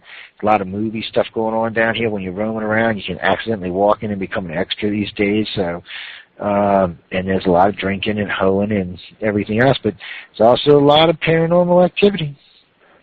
Here's something for y'all, and you can tell me what y'all think about this. A bunch of the psychics down here said because of Katrina that a lot of the paranormal activity is concentrated. Most of it was wiped out, but the rest of it that is left is concentrated in the city. The reason they say that is because the surrounding area for, 10 or 15 miles was inundated with salt water, moving salt water. So they said that anything that would have been there would have been immersed in salt water, so it would have just been flushed away or pushed away or tried to get away because of the salt water intrusion. Now, I know a lot of psychics I talk to say that's true, but, is it? But even if it is true, wouldn't they have just moved into the place where there was none, and then once it was all gone, moved back out to where they came from? Possibly. I'm just asking. I'm ignorant here when it comes to this. I'm asking. You could look at, again, everything that we delve into is, by and large, theory. People would do redundant enough investigations at a particular place. You're going to find a theme or pattern to the haunt. And what goes on in New Orleans is legendary for the activity, especially. Again, you're talking about how many years of slavery and, of course, the witchcraft and the voodooism that came into that particular location, and then, the horrible tragedies that went on, including and leading up to Hurricane Katrina. There's talk many times in the field about tectonic plate shifts, and when something of that magnitude is basically shifting the earth below, that it will disturb the energies within the ground, and that will cause a lot of paranormal events to be occurring as well. So, we look to see why things happen the way they do, and there are some places out there that there are investigators who have the equipment. It's a seismic, for all intents and purposes, it creates a mini earthquake by pounding into the ground and seeing whether or not that really shakes up the dead, if I could be so cruel to make that kind of a statement. But the truth of it is that's a big, curious statement right now. The same thing that they were talking about with Fukushima, that the disturbances that went on afterwards that there could be a lot of horrific paranormal phenomena going on there because of the damage to the surrounding earth. So, these are the focuses that we need to look at collectively as a field. And I can't think of anything better than a place like New Orleans. I agree with George. Yeah. It has to be a fact matter where everything is a possibility and everything can turn into a probability, but that only comes with application, something that we're not doing enough in this community. We're doing too much fighting against the grain and trying to make a name rather than looking at it as the same horizon for all of us, the event horizon of this field. We're not looking at that. We're looking at the immediate gratification of this field, not knowing how much and how important the end result game of this really is. Yeah, I'm kind of interested to see where else, because I know we're getting close to out of time here, but anything y'all want to particularly talk about? Aren't we out of time already? Yeah, actually, technically we are, but no, because I made us run over half an hour. You know what it is, Andrea and George? Joe owns this place, so we get to do whatever the hell we want, but we got to put it in perspective and put a time limit. Well, no, I know. They got stuff they're going to be doing all in the morning. We're about 20 minutes over what we. No, but this is just kind of off the cuff kind of night, which I love this kind of stuff. It was a great show, and it. So that being said, yeah, I see you, Joe. That being said, I'm taking over Joe-Montaldo show. Andrea or George, you know, is there anything you want to get out there before we say goodnight? I just want to invite everybody to, take a journey with our family. I think that it's worthy in terms of what it brings to the conversation, not only in terms of the extreme nature of the haunting, even though I do hesitate to use that word, I didn't think of it as all that particularly extreme. But some people do look at it and go, oh, my God. But, that's the whole point. We're all in this in terms of the paranormal field to expand human consciousness. That is a lofty goal. It is heady in the extreme.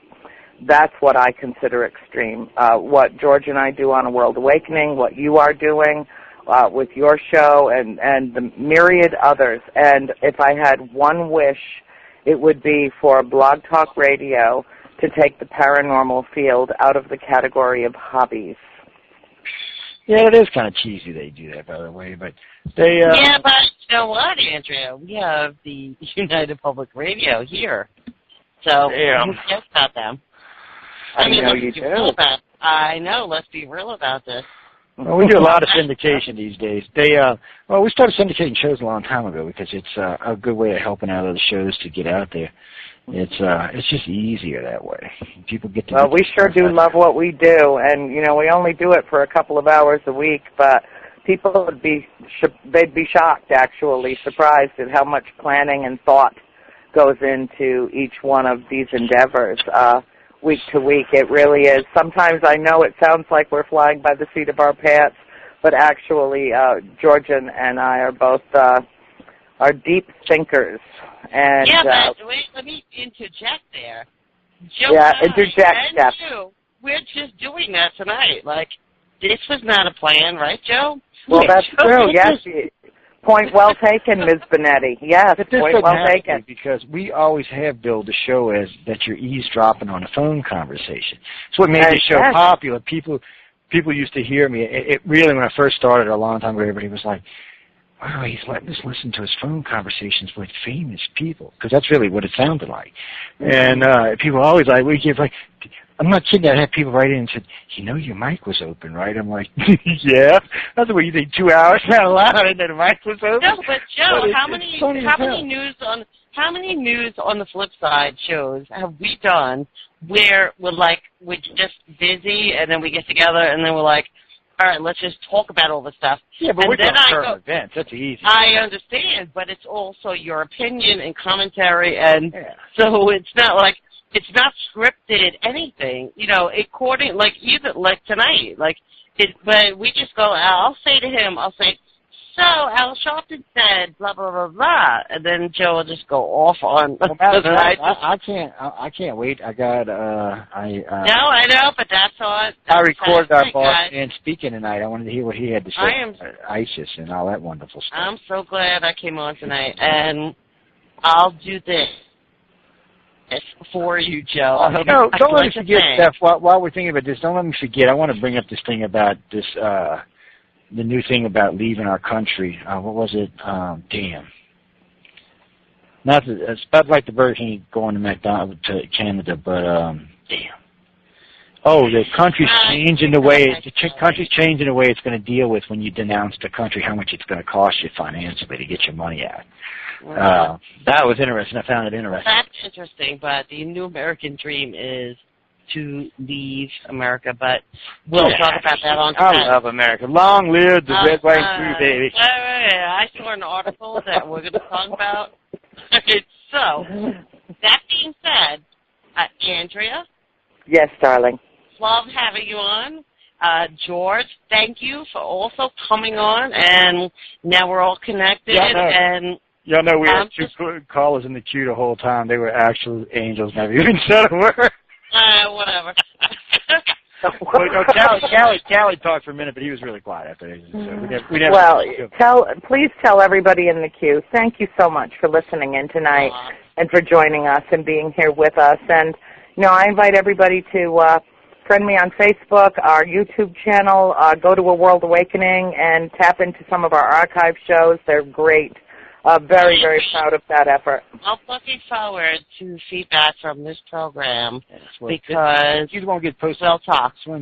This one and Chips won't get posted until probably tomorrow morning. But usually I post them at night, but I actually got to go somewhere this evening, unfortunately. So, so they'll be posted in the morning early. But they'll be at the regular places. Y'all can find them. They'll be all over. They'll be on iTunes. This show actually might get posted on SoundCloud tonight, but the rest of the person will get done tomorrow.